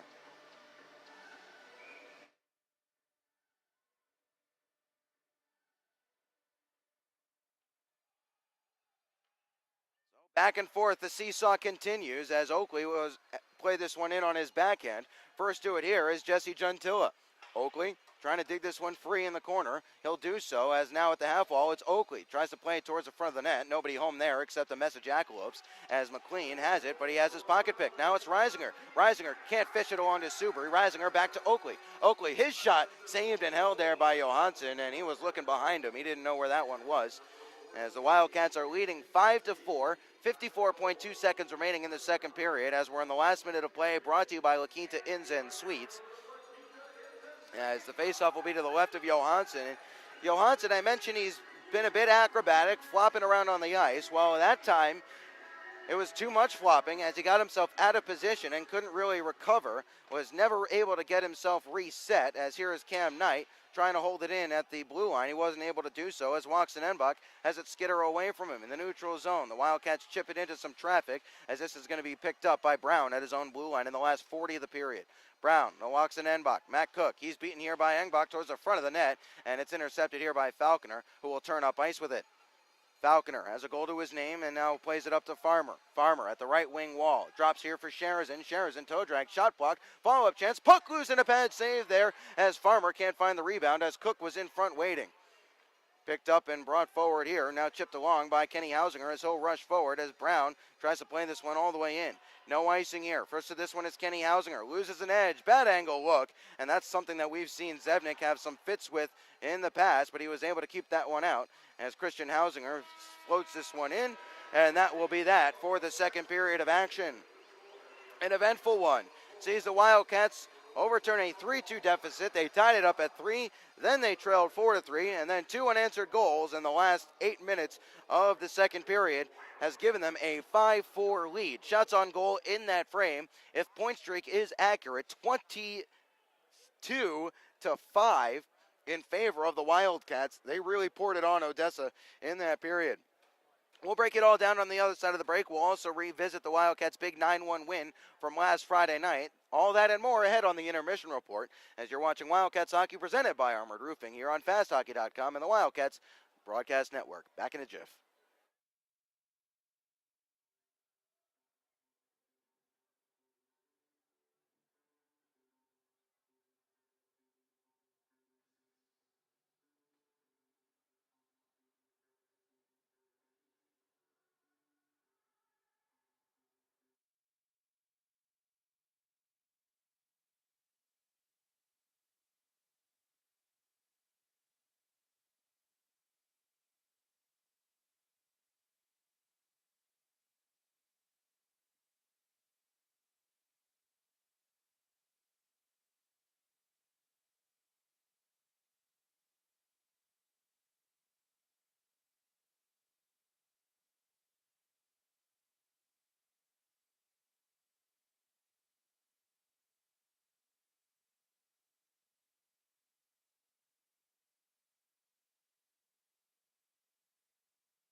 Period was much kinder to the Wildcats here in the K. Yeager Coliseum. Ben Horner with you on FastHockey.com and the Wildcats Broadcast Network. It's Wildcats Hockey presented by Armored Roofing on a Friday evening for you here in northern Texas. Cats leading 5-4 through 2 periods of play. They outscored Odessa 3-1 in that second period. A crazy seesaw battle we've got brewing here. I'm almost nervous to see what the third period has in store. Shots on goal, 21-5 in that second period, according to the point streak here. That's in favor of the Cats. So the total for the game now 28-16 in favor of Wichita Falls. And holding true to form, the Wildcats average the most shots on goal per game. Meanwhile, the Jackalopes are allowing the fourth most shots on goal per game in the league on average. So this game not nearly as straightforward as last Friday's big 9-1 win over the Amarillo Bulls, as now we'll flash back to last Friday and that big comprehensive win over the rival Bulls. It's Wildcats week. Now, plays it along to Yeager. Yeager down low. Sherzin can't spin it out in front. Minute 10 remaining on the 5-on-3 for the Wildcats. Yeager holding. Now it's Cook once more. Backdoor Farmer. He skipped it through. They jam and score. Sherzin on the rebound at the doorstep. He corralled, knocked it down, and puts it home. The Wildcats get an early lead. Out in front for Yeager. Lazarus. Lazarus up to the blue line and Knight. Held on a slapper. Now here's Litviak in the slot. Dangling. Backdoor. They score. Eric Yeager from Litviak. I thought it might have been one pass too many, but it opened up a wide open side of the net, and the Cats lead 2-0. Pap just trying to hold his own and kill off some more times for reinforcements to get in the zone. Out there along with Reisinger and Jeff Baum. Slung around to the far side. Baum towards the net, deflects, they score! My word, what a play! What a start to this game. Oakley tips it in front, and the Wildcats lead by 3. Now, getting it, here's Oakley. He fanned on a one-timer from the top of the circle as this is cleared, not all the way down, as Townsend has it at his own blue line. Reisinger curls back, collects. His shot score! Max Reisinger, what a wicked release there from the Austrian. And the Cats get their second power play tally of the night. It's 4-0. Little pass looking for Farmer is intercepted by Mitchell McPherson. Elbow to Cam Knight. That allows him to step free. McPherson, wraparound chance, scores! Mitchell McPherson on a wraparound makes it 4-1. Now Farmer, here's Sherzin, onside, Sherzin, hold down from behind, penalty upcoming, penalty or penalty shot as touching up. It's a penalty shot. Kevin Sherzin draws a penalty shot, and with 6:52 remaining in the second period, here comes Sherzin, picking it up at center ice, coming down the middle, in the slot. Sherzin, what do we do? He'll put it wide of the cage as he was going backhand, forehand. As we'll play on at 4-1. Apap onside, right wing circle. Apap loading shot, save, puck loose. They score. It's Beaulieu. It was off his skates. It's a short-handed goal. Farrell is counting it, and the Wildcats lead 5-1. Back in his own zone to collect there. Spins away from a check. Almost turned it over dangerously to the side wall. Litviak first to it here. No harm, no foul as Reisinger will step forward. Toe drag. Shot, score! Max Reisinger does it again. Toe drag, snipe top shelf, and the Wildcats lead 6-1. Townsend gains his own onside on a long outlet pass. Drop pass, stop shot, save, and Beaulieu had the rebound, skip through his wickets. Beaulieu again in the circle. He finds Townsend. Slap shot, score! Jake Townsend, ripper from the top of the circle. He gets his first goal of the year. It's another power play tally for the Cats, and they're up 7-1 on the Amarillo Bulls. Sherzin unable to collect a puck. Now we'll pull it free. Here's Sherzin with the shot. He scores! Kevin Sherzin makes it 8-1. Weatherly has had a nightmare of a performance. That one goes 5-hole, and it's 8-1. Now, Townsend, one-timer, blocked bravely there by Gilling. That stung him a bit. Lazarus, top of the zone once more. Down low. Backdoor shot, score! Hat trick for Max Reisinger. pretty passing play. That'll be 21 to 24 to 19 on the back door. The Wildcats are up 9 to 1. Max Reisinger gets a hat trick. Wraparound chance, but here is the horn, and that will do it. The Wildcats come in and put together a 60-minute performance in every facet of this game. Even strength, shorthanded, power play. They boss from start to finish. They come away with a 9 to 1 win.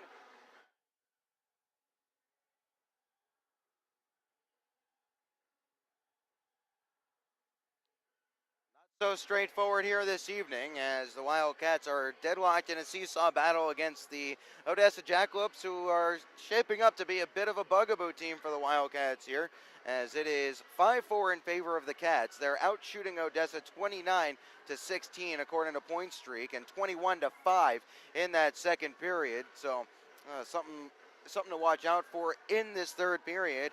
How many chances are the Jackalopes going to be able to get on the cage of David Zebnik, who relieved Austin Shaw about halfway through that period, as he made one sharp glove save, and that was really all he had to do in the frame. Let's take a look at the Jerry's Sporting Goods out of town scoreboard here on the Wildcats hockey presented by Armored Roofing. Some other pretty important contests going on around the league. A lot of out of division action this weekend, as it's gone final in Flint, Michigan, 5-2 in favor of the Warriors, as Springfield was unable to build on taking 2 of 3 games last weekend, as the Michigan Warriors pick up a win at home, their second win at home after they split a series with the Johnstown Tomahawks last weekend. Janesville all over the Sioux Eagles right now in the Upper Peninsula of Michigan. 6-0, the Jets are soaring away with that one as they're halfway through the third period. In Amarillo, the Bulls have had their lead cut in half by the Brahmas in the cattle battle. 2-1 the score through 40 minutes of hockey there. In Corpus Christi, it is 2-2 between the Roadrunners and the Ice Rays. This is the first real litmus test of Corpus Christi and whether they're going to be a challenger at the top of the division this year, or whether they are going to be in that second tier, that third, fourth, and fifth place battle that we are starting to see developed. Anyway, 2 goals apiece there through 40 minutes of action. In Aberdeen, it is 2-2 between the Wings and the Minot Minotauros. They are just about set for the start of the third period there. Magicians leading the Brookings Blizzard 5-3 in the closing stages of the second stanza in Brookings. And in Bismarck, it is 1-0, the Bobcats leading the Austin Bruins in second intermission there, as the Bruins currently lead the Central Division after they took 3 points off the Aberdeen Wings last weekend. We will step aside. When we come back, we will have the third and final period of action from the K. Yeager Coliseum. Don't go anywhere. You're watching Wildcats Hockey presented by Armored Roofing on FastHockey.com and the Wildcats Broadcast Network. We got a wild one in store for you just on the other side of the break.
period of action coming your way here at the K. Yeager Coliseum. Ben Horner with you on FastHockey.com and the Wildcats Broadcast Network for Wildcats Hockey presented by Armored Roofing. Thanks for making us a part of your Friday evening as the Wildcats lead 5-4 thanks to a strong second period that saw them score 3 goals to the Jackalopes 1. They lead 5-4 and they outshot Odessa 21-5 in that frame. The edge is 29-16 for the contest. David Zebnik in the cage to our right. Robin Johansson in the cage to our left as the Cats go P to Q across your keyboard and right to left across your screen in the frame with the Jackalopes coming back the other way. It'll be Yeager to take the draw against number 22, Matt Baranek.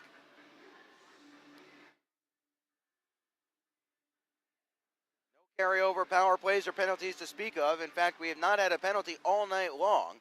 As off the face-off, the Wildcats win this one and bring it forward. Here's Albrecht. His shot was off a skate and skittered off to the far side with a fresh sheet of ice. It goes all the way to the wall, and this is cleared down into the neutral zone by the Jackalopes.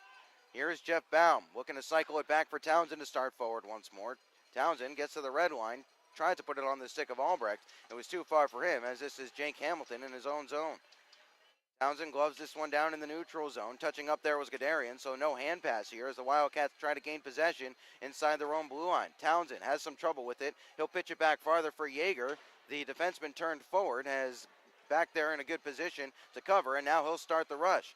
His pass trying to find Albrecht was a little too loose. Litviak on a turnover. He's hooked. No call up coming, but he'll get the loose puck. Here's Litviak. One move too many. Needs to find a teammate here. Litviak looking to step away from Yeager as the two trade places. Taking it down low, here's Albrecht. Had it hacked away from him by Hamilton. Litviak can't win that loose puck back as Matt Cook has it on the near side. Tries to send it down low. Play dangerously out in front. It's bouncing around there and swatted out of midair by Christian Hausinger.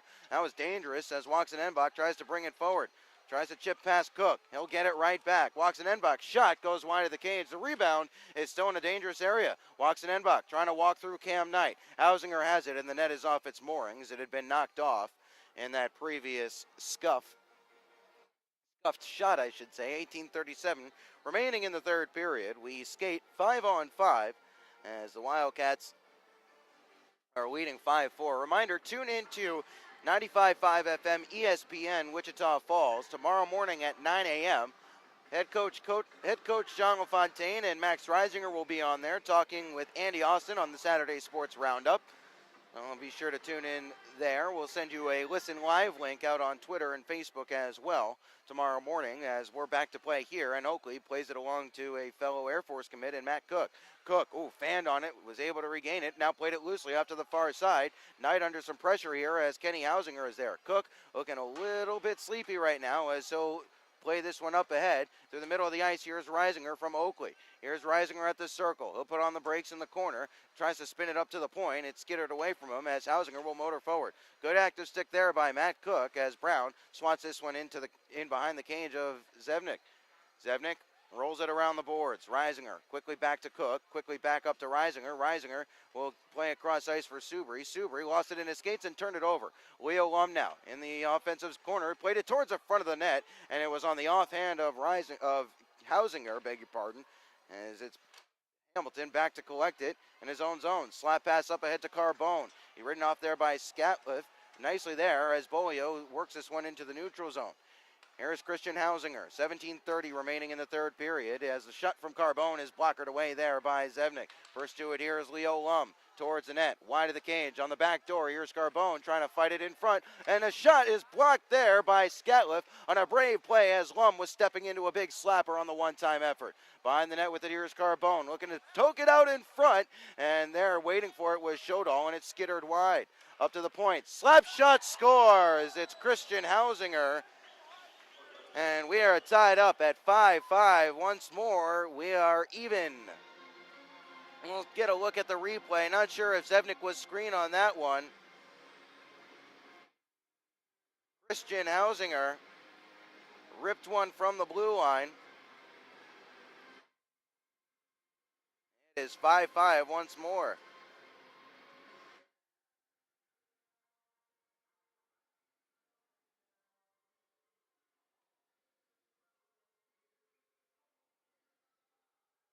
Back to play here.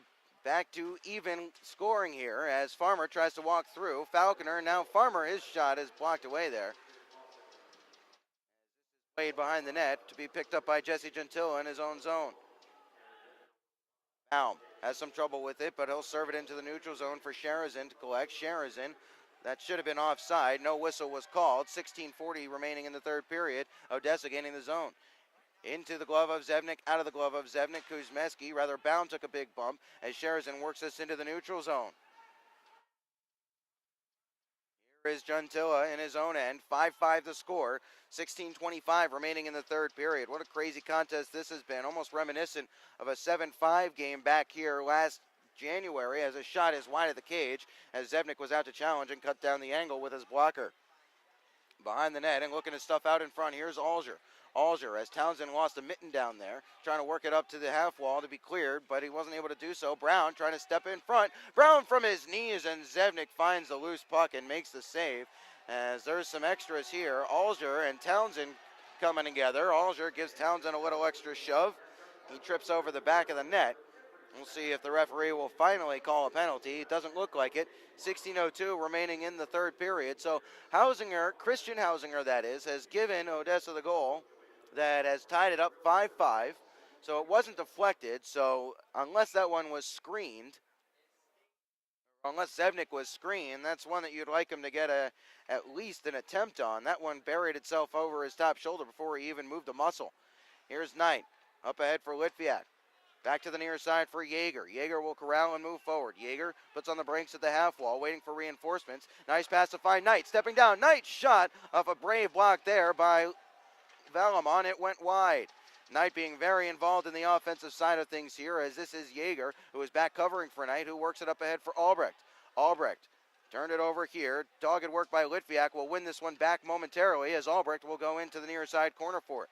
Albrecht can't play it up towards the point. Here is Litviak, however. Litviak, nice little move here. Litviak towards the corner, looking for Albrecht there behind the net, and it was intercepted and poked away to the near side half wall. It comes for Derek Brown. Brown now walks in Enbach. Where's the loose puck? It is out of play. How did no one realize that one? That was a good 5-6 seconds before anyone realized the puck had gone out of play. 15:08 remaining in the third period. 5-5 the score. Odessa has 17 shots on goal. 5 of them have beaten Wildcats netminders. Started with Austin Shaw, now David Zevnik. 6 shots in the last period plus for Odessa, and they found the net on 2 of them. Not a good percentage there, as this is forced back into the Wildcats' offensive zone as Christian Hausinger goes back to grab it. Up to Nick Carbone on the right wing side. He'll race forward as a man in the middle. That's Shodal. Now he plays it for Shodal, and Zevnik makes the save and didn't move. He wasn't sure where that was and was looking behind him. Good transition rush there by Shodal and Carbone. Almost results in a great, well, it does result in a grade A scoring chance for the Jackalopes. 5-5 the score. 14:50 remaining in the third. Wildcats are deadlocked with the Jackalopes in a back and forth affair that continues to be unpredictable. Pep off the draw. It's one back towards the corner while Staub will grab it there. He'll look to wheel ahead as a stretch pass hits Beaulieu. Beaulieu takes it to the right wing wall as APAP crashes the middle. Shot score! Austin Beaulieu shot from outside the circle, and the Wildcats regain the lead. It's 6-5. Just like that, the Cats regain the lead as Austin Beaulieu picks up goal number 8 on the year.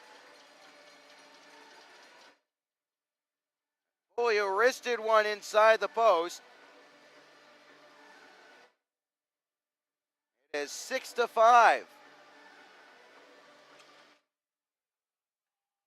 shot in stride there. Handcuff Robin Johansson.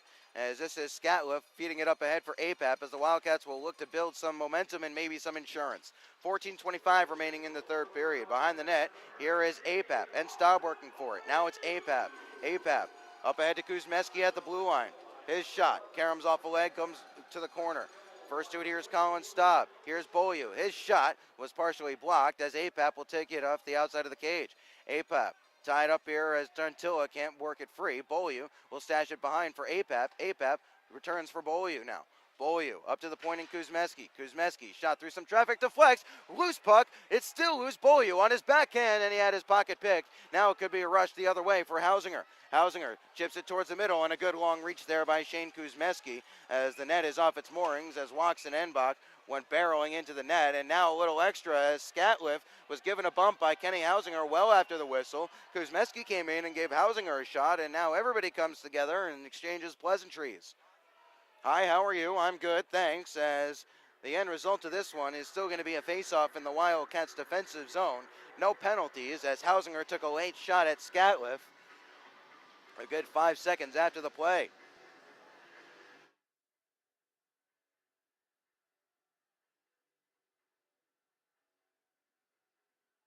Face-off will actually be into the neutral zone as it was Watson Enbach who knocked the net off its moorings. Harrison and McKellar getting acquainted on the near side. Off the face-off, Baum played it along to Townsend as the Wildcats will look to move ahead. Townsend under some pressure. Referee skates got in the way, but from his backside, Townsend was able to fish this one free and play it forward. Farmer hacks at this one, sends it down low, where Sheridan will give chase to the near side at Karams as trying to hold the zone. Here is Falconer. Sheridan sidesteps a big bump. Baum towards the net, off a skate that was off the leg of Soji, as Soji plays this up ahead to McKellar to move forward for Odessa. McKellar feels the pressure coming from Farmer, chips this one in deep. Zevnik under some pressure will roll this one along the boards. Sheridan pokes this one back to be played by Baum. Baum loses out as on the near side half wall. Baranek stepped away but had it taken away from him as Falconer got it to Farmer. Farmer onside play as he gains the blue line. Farmer towards the middle. Sheridan tied up there, or he would have had a lot of net to aim at as this is brought forward once more by Guderian. Guderian to the left side. A shot saved and knocked away there by Zevnik coming off the stick of Christian Hausinger. Behind the net here is Carbone with it.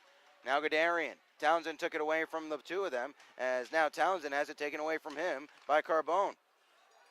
Near side, Cam Knight will grab it at the defensive half wall, plays it up the ice. He's not able to clear the zone quite yet as Lum will feed this one towards the crease. No one there as this is a bank play up ahead for Litviak. Onside, but Litviak couldn't corral the pass. Now a loose puck is held momentarily by Yeager. Good interception here by Matt Cook. He'll start the rush up the ice. Top of the circle. Here's Matt Cook. Drop pass. Litviak shot, scores! Nikita Litviak, one-timer from the top of the circle. And the Cats have their second two-goal lead of the night. It is 7-5. It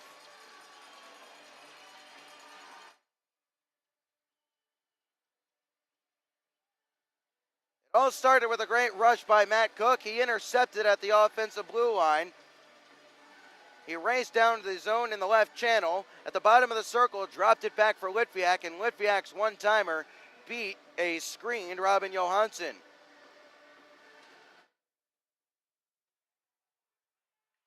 Litviak's fourth goal of the year as this is on the stick of Cam Knight. Oh, dangerous here. Derek Brown will keep this one alive for Hausinger.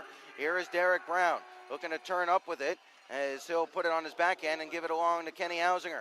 Hausinger on his backhand now, trying to fight through some checks. Here's Juntilla. His shot whistles wide of the cage. Karam off the back wall is lively, but Watson Enbach was tied up by Cam Knight. Knifed out of midair. A good keep. Hausinger shot in a glove save there by David Zevnik as someone was buzzing the cage. 11:44 remaining in the third. Wildcats leading 7-5 now as Nikita Litviak has scored to make this a two-goal lead for the Cats.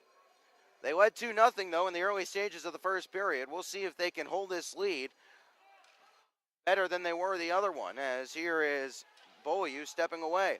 Pass through the middle hits Apap. Apap off to Staub at the right wing circle. Here's Staub looking to feed it in front for Beaulieu, and it was just in front as Beaulieu was just that little bit too short. Here is McKellar looking to race forward. Good active stick there, disrupts play as this is an interception here by Beaulieu. Now he has a step on Juntilla. Here's Beaulieu in front and a save there by Johansson as we get the whistle and the green light is on. Not sure if the puck went out of play or the net was off its moorings. Either way, Beaulieu was bidding for a second of the period, but Johansson made a big save to keep this a contest. Not sure why that green light went on behind the net there. It is still on. However, back to the play. Here is Kuzmeski. His shot saved there as this is Sheridan behind the net. Sheridan will look to reverse. Now ridden into the wall there by Hamilton. Falconer will come along to help out as a two-side battle develops. Falconer looking to step free. Sherrizan pulling at it as well. Sherrizan can't work it up the wall to a man at the point. That was Scatlip waiting. Here is Sherrizan. Farmer, the pass to him was intercepted, and it's brought forward by Lum. Lum will chip this one back behind the cage of Zevnik. First of this one here is Carbone. Loose puck on the stick of Sherrizan. He's tied up. Holding the zone are the Jackalopes, as this is Alger trying to reverse out in front there for Carbone. Farmer with a good spin away there from the forecheck as he'll skate past the on-rushing Leo Lum. To the near side it comes. Falconer first to this one. He'll chip this one into the zone. Sherrizan works it free. Holding. Sherrizan now to his backhand, and it skittered away from him as it was on edge. Wildcats had gotten a break there. Litviak looking to stuff in front. Here's Yeager, and his slap shot is blocked as the net had been knocked off its moorings by a tangle of players. That was Andrew McLean and Nikita Litviak down there. 10:23 remaining in the third period. Wildcats lead 7-5 on a crazy topsy-turvy back-and-forth affair at the K. Yeager Coliseum. Wildcats led 2-0, trailed 3-2, trailed 4-3, led 5-4. We're tied at 5-5 and now lead by 2 again. It's 7-5. Here is Townsend. He'll hold it at the right point, trying to find a passing lane. His shot blocked there. Albrecht trying to pick up the loose puck. He's not able to do so, but a good job there by Litviak to keep an outlet pass from hitting Hausinger. Stepping away from the check there was checked that Austin Albrecht, trying to walk through multiple guys. Played towards the front of the net, jamming at it there was Litviak as Johansson wasn't able to cover. We play on. In the last 10 minutes of this third period, Wildcats leading by a pair. It's poked forward. Here's Litviak. He's on a hat trick. Litviak holding, cutting towards the net, and a save there by Johansson, and the net is knocked off its moorings. Litviak has been all over the offensive zone in the second and third period here this evening.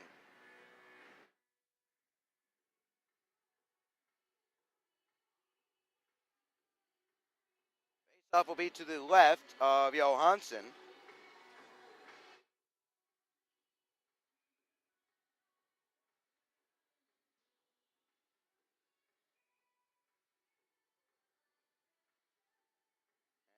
We'll get a media timeout here. Let's take a look at the Jerry's Sporting Goods out-of-town scoreboard. The one of interest for me anyway is Topeka and Corpus Christi. 2-2 the score in the third period there. They're underway. Corpus Christi trying to make some noise and put some pressure on the Wildcats. Corpus Christi currently in third in the South Division, just a point behind Wichita Falls, although they have played one more game than the Wildcats. Elsewhere in the division, Amarillo still leads Lone Star 2-1. A low-scoring affair there after the blowout that was last Friday's 9-1 affair.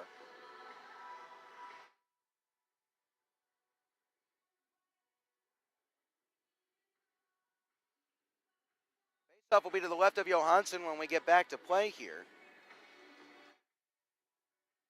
Surprised that he is still in.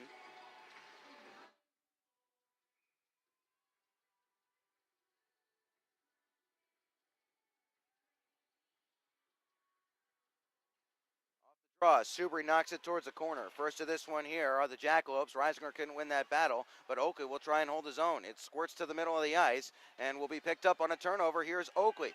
Tried to stick handle there, lost it, got it to Cam Knight. Here is Knight skating down. Shot, scores! Deflected in front. I think it's Subri's goal. And the Wildcats lead by 3. It's 8-5. A good bit of puck luck there, as the clearing attempt was off a teammate's skate for the Jackalopes. That gave the Cats a chance to hold the zone, and they made the pressure pay.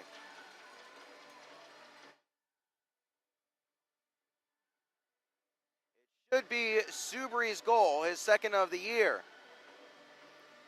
And it is 8-5. What can you say? Cam Knight is having himself one heck of a game.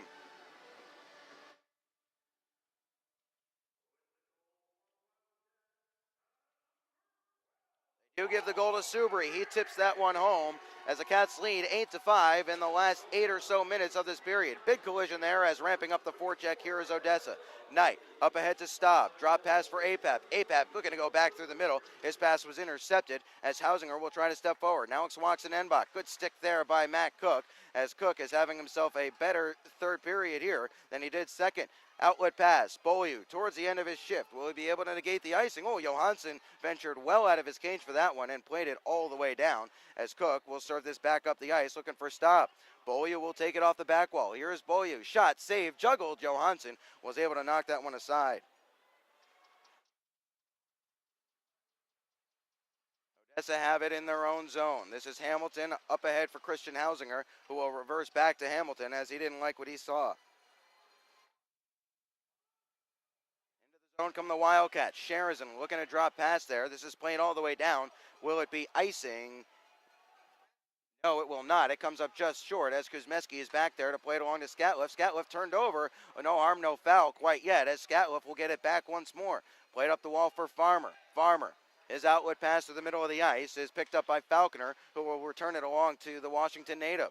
Here is Farmer with Falconer in the middle. Farmer through the crease and out the other side. Kuzmeski shot towards the net through a mess of bodies. Kuzmeski gets it right back towards the net, and it's saved there again by Johansson, as this is a two-a-side battle in front. Farmer, Falconer fanned at it, as this is Carbone picking it up for the Jackalopes. Shot from distance is blocked. Farmer has a step. His shot saved, spilled, and the rebound is covered up there by Johansson. 7:38 remaining in the third. 8-5 the score between the Wildcats and the Jackalopes. Cats holding the lead up by 3 after 3 unanswered goals in this period. Christian Hausinger tied this game up at 5 apiece, 2:52 into the third, but Austin Beaulieu gave the Wildcats a lead at 5:21 before Litviak and Subri tacked on goals as well. That is where we stand, 8-5, as Townsend looks to play this one towards the net. Oh, he just got lit up at the blue line there. We'll play on as Albrecht will gain the zone. Albrecht looking to drop it towards some space down low. It was intercepted and sent back down the ice for Baum to collect in his own end.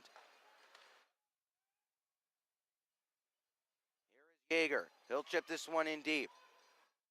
Gentilla will be the first to it here and bump it along for McLean. Back to Gentilla to start the breakout, as this is McKellar bringing it up ahead and playing it along to Baranek. Baranek trying to cut towards the front of the net. Puck is loose, and Zevnik did just enough to keep this one away. Clear dangerously. McKellar towards the net. Rebound, and it skitters away from everyone as the danger has passed for the moment. Yeager has it behind his own cage. He's given a good bump there. Good clean hit there by Gadarian as the Wildcats try to work the breakout. Tumbling down to the ice there was Yeager. Litviak has it for the Cats. He'll look to chip it free. It was sent back into the defensive zone. Yeager will circle back and play it along to Baum. Baum has Litviak to his right. Baum now ahead of Litviak. Baum loading shot, saved there by Johansson. And we'll get the whistle. 6:30 remaining in the third period. 8-5 the score in favor of the Wildcats. And I think you're starting to see a little bit of fatigue in this Odessa forward unit. They are only dressing 10 forwards right now.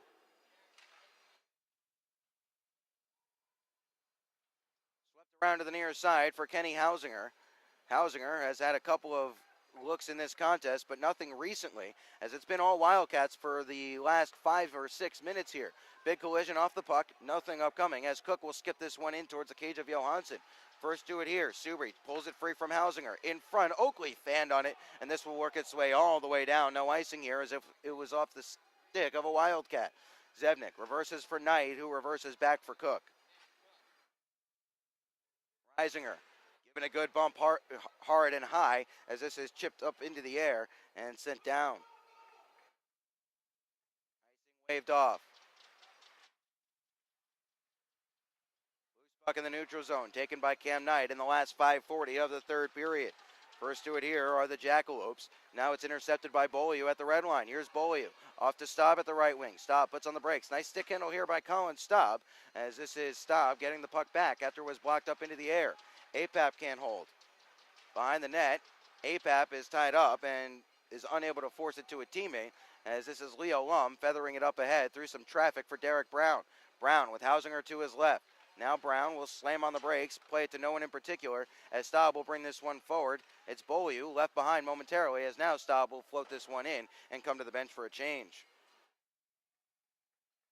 5 minutes remaining in this third period. 8-5 the score in favor of the Wildcats, as Odessa is trying desperately to mount a comeback here, as this one is floated into the glove of Zebnik. He'll squeeze it and hold on in the last 4:52 of this third period.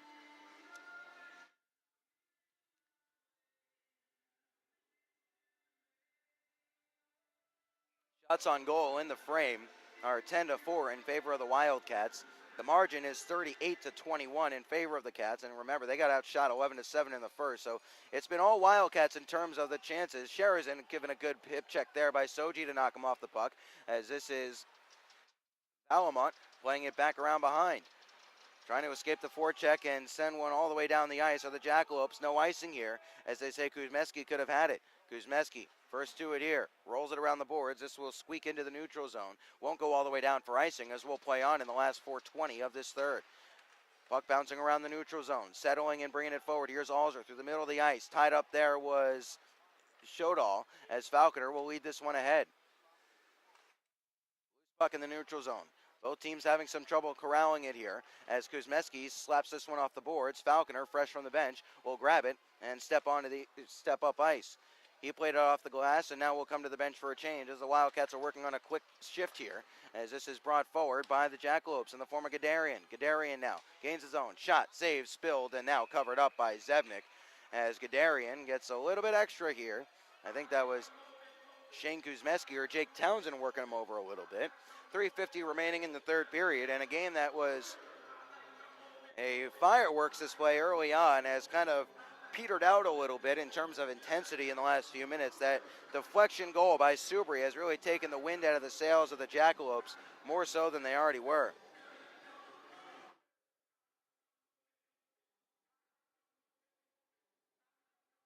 Jaeger will take the face-off here against Baranek.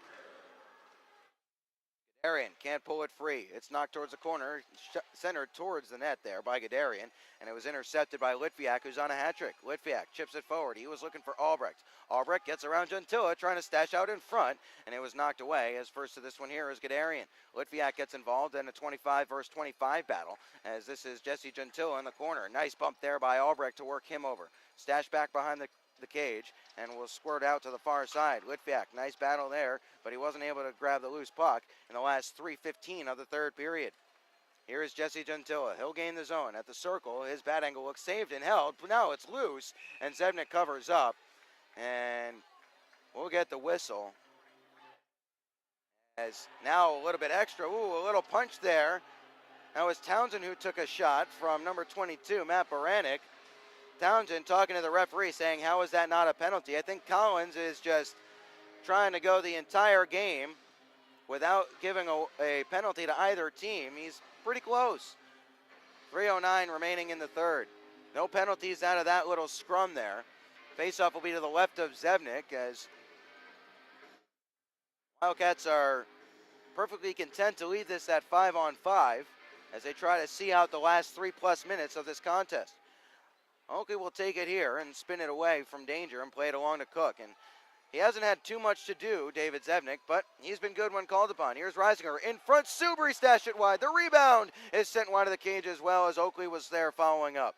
To the near side it comes. Here is Hausinger with a step. Knight gets in front of him as this is fed through the middle for Brown. Brown overskates it, gets it back. Now it's Reisinger sweeping it up to the point. Not out. Towards the net. Hamilton shot saved there and covered up by Zebnik. So it looks like, as some more extras there, as Oakley trying to play peacemaker to keep his guys from going to the box, it looks like Zebnik will be able to pick up the win in this contest, barring something really unforeseen. 2:41 remaining in the third. Cats leading by 3, 8-5. Zebnik came in at about the halfway mark of the second period, has faced 7 shots and saved 6 of them. Hausinger will take the draw. We'll see if they think about pulling Johansson in the cage to our left. It's held in by Odessa. A clean shot, and it's off a teammate and pops up into the air. That was Derek Brown, hauled down to the ice there by Cook. They say it was a clean cancel, as this is Apap feeding it across to the far side. Staub has it knocked away from him, but he'll recorral, bumps off the wall, looking for Beaulieu. It was sticked away from Austin. In the last 2:20, rushing ahead, here are the Jackalopes. Carbone Rather walks and Enbach has it knocked off his blade. Down low, here's Brown. Shot saved there by Zevnik easily enough as the puck caroms off some skates and lands onto the blade of Staub. We tick down to the last 2 minutes of this third period. Wildcats leading 8-5. Chipped in there by APAP as the Wildcats are in the midst of a change. Carbone on the near side for the Jackalopes looks to chip this one past an on-rushing Sherazin. He couldn't do so. APAP dumped him down to the ice. Scatliff thought about a step there. That was a bit aggressive for this stage in the game. No harm, no foul, as once again Kuzmeski does a good job covering for his D partner. Here's Farmer now in the circle. He'll skate it all the way around behind and kill off some more time on this clock in the last minute 35 of an 8-5 lead for the Wildcats. Farmer, pass was tipped away from Scatliff there. Alger with a good active stick. It's swept back softly along for Kuzmeski on the near side. Errant pass is picked up by Gentile in the neutral zone as Scatliff has it for the Wildcats and again serves back to Kuzmeski. A minute 15 remaining in the third period as this is Scatliff. Plays it to the middle of the ice. To the near side it comes for Sherazin. Sherazin skates past the check of Soji. Toe drag there and then toe picks as he went down to the ice. As looking to step away with it, here is Soji. Now it's Nick Carbone. Tied up there by Townsend as we're in the last minute of play in the first period. Brought to you by American Class, or last minute of play in the period brought to you by La Quinta Inns and Suites. Beg your pardon, as Shane Kuzmeski shakes off a few checks from behind the net and plays it along to Townsend. Townsend in the last 43 seconds of the third period. This one did not go the way that the Wildcats thought it would, but it looks like they'll come away with the 2 points anyway, as this is brought forward by Gadarian, looking to split everybody. Drops back to the point, and Gentilla, shot, blockered high up into the air there by Zevnik, and goes out of play. 27.2 seconds remaining in the third period. Wildcats leading 8-5, and it wasn't the cleanest effort here for the Wildcats, but there is certainly value in learning how to win different ways. If last Friday was easy, this one was anything but. The last half minute or so of this contest, it looks like the Wildcats are going to come away with a win on this one-game weekend. As not finished quite yet are the Jackalopes, but it's on the stick of Albrecht in the last 15 of the third. Baranek directing traffic on the forecheck as Albrecht has this one. Tries to skate past Baranek and does. He'll get to the red line, then sidestep a big hit. He'll get it back in the last 3 seconds. Here is centered in front, goes through the wickets of Johansson, but the horn will sound as the Wildcats will come away with an 8-5 win. They fell behind after taking an early lead, fought their way back a couple of times, and they'll skate away with the 2 points here at the K. Yeager Coliseum. Final score 8-5. We'll be back with the scoring summary and a few post-game thoughts on the other side of the break. Don't go anywhere. It's Wildcats Hockey presented by Armored Roofing on FastHockey.com and the Wildcats Broadcast Network.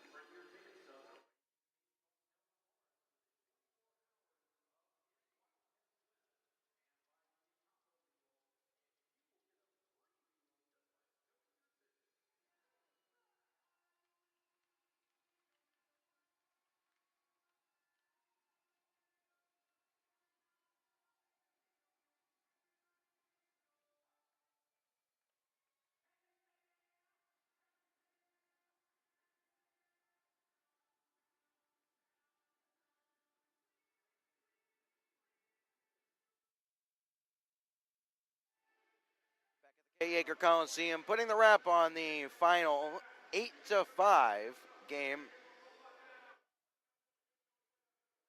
for the Wildcats. A win.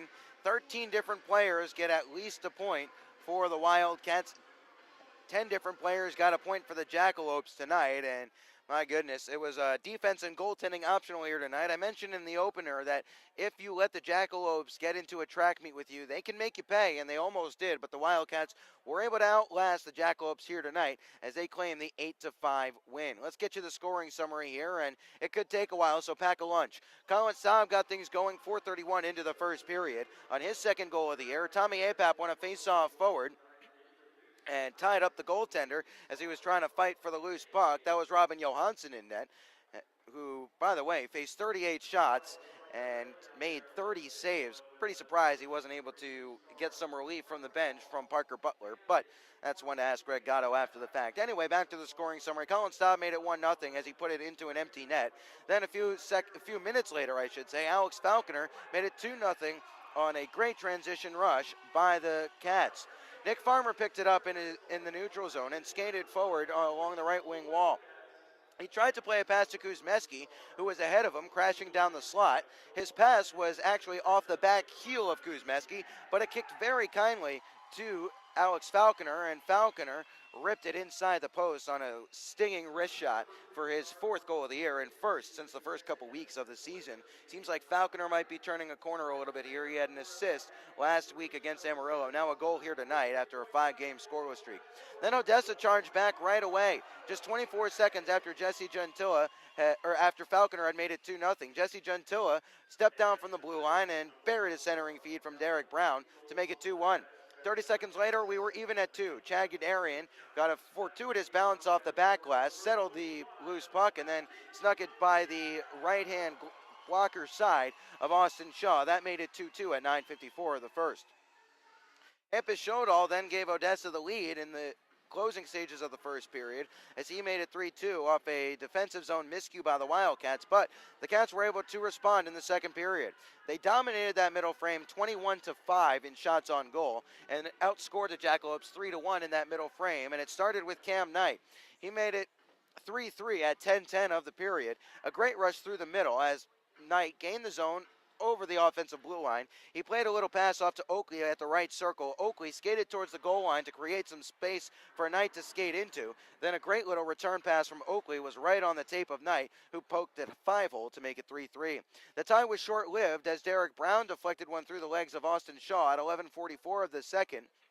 But Nikita Litviak got a little bit lucky as the Wildcats got some puck luck of their own in the second period as Litviak sent a harmless shot that was tracking to go wide of the cage of Robin Johansson, but Johansson's stick, as he was directing it wide, Johansson overplayed that puck, and the tip of his big paddle actually deflected it into his own net. You could see he was a little bit upset, a little bit rattled after that. By the way, after that goal, we saw Austin Shaw replaced by David Zevnik. Zevnik gets the win. We'll get you his numbers in just a second after we wrap up the scoring summary here. Then the Wildcats got the lead back with Max Reisinger getting his 4th goal in 2 contests after a hat trick last week. He scored after a wraparound chance all the way around the net. His initial wrap attempt was blocked, but he picked up the loose puck and was able to squeak it through Johansson to make it 5-4 heading into the second intermission. Christian Hausinger tied it up in the early stages of the third on a slap shot from the blue line, but that was all the scoring that the Jackalopes would do for the rest of the night as Austin Bolio made it 6-5, then Nikita Litviak made it 7-5 before Paul Subry's second goal of the year tacked on one last insurance marker for the Cats. Final tally in shots on goal, 25 for the Jackalopes, 38 for the Wildcats. True to form, they posted at least 35 shots on goal and continue their barrage of rubber towards opponents' nets. Austin Shaw started tonight. He gets no decision here this evening as the Wildcats were able to come back and get the win. He faced 15 shots, made 11 saves. Zevnik relieved him in the middle of the second period, made 9 saves on 10 shots for his second win of the season. Robin Johansson is the loser tonight. He makes 30 saves on 38 shots. Didn't get much help from his defense in front of him as he will fall to 2-5-0. Check that, 2-6-0 with the loss. Zevnik now 2-3-0. With the win, the Wildcats are now 8-3-0 and 5-2-0 in their division. They're also 4-2-0 at the KYC, off to a strong start there. With the loss, Odessa falls to 4-8-0 as they continue their long road trip. They don't have a home game until the end of this month. The 31st and 1st are their first home contests of the year. Reminder, no games next weekend for the Wildcats. They have an off weekend. So their next contest will not be until Thursday, October 30th, when they head down to Corpus Christi for the first meeting of the year with the Ice Rays. Puck drop is slated for 7:05. As always, you can catch coverage beginning with pregame at 6:50 right here on FastHockey.com and the Wildcats Broadcast Network. Until then, thank you for joining us on this presentation of Wildcats Hockey presented by Armored Roofing. I'm Ben Horner for all of us here at the Cats saying goodnight and take care.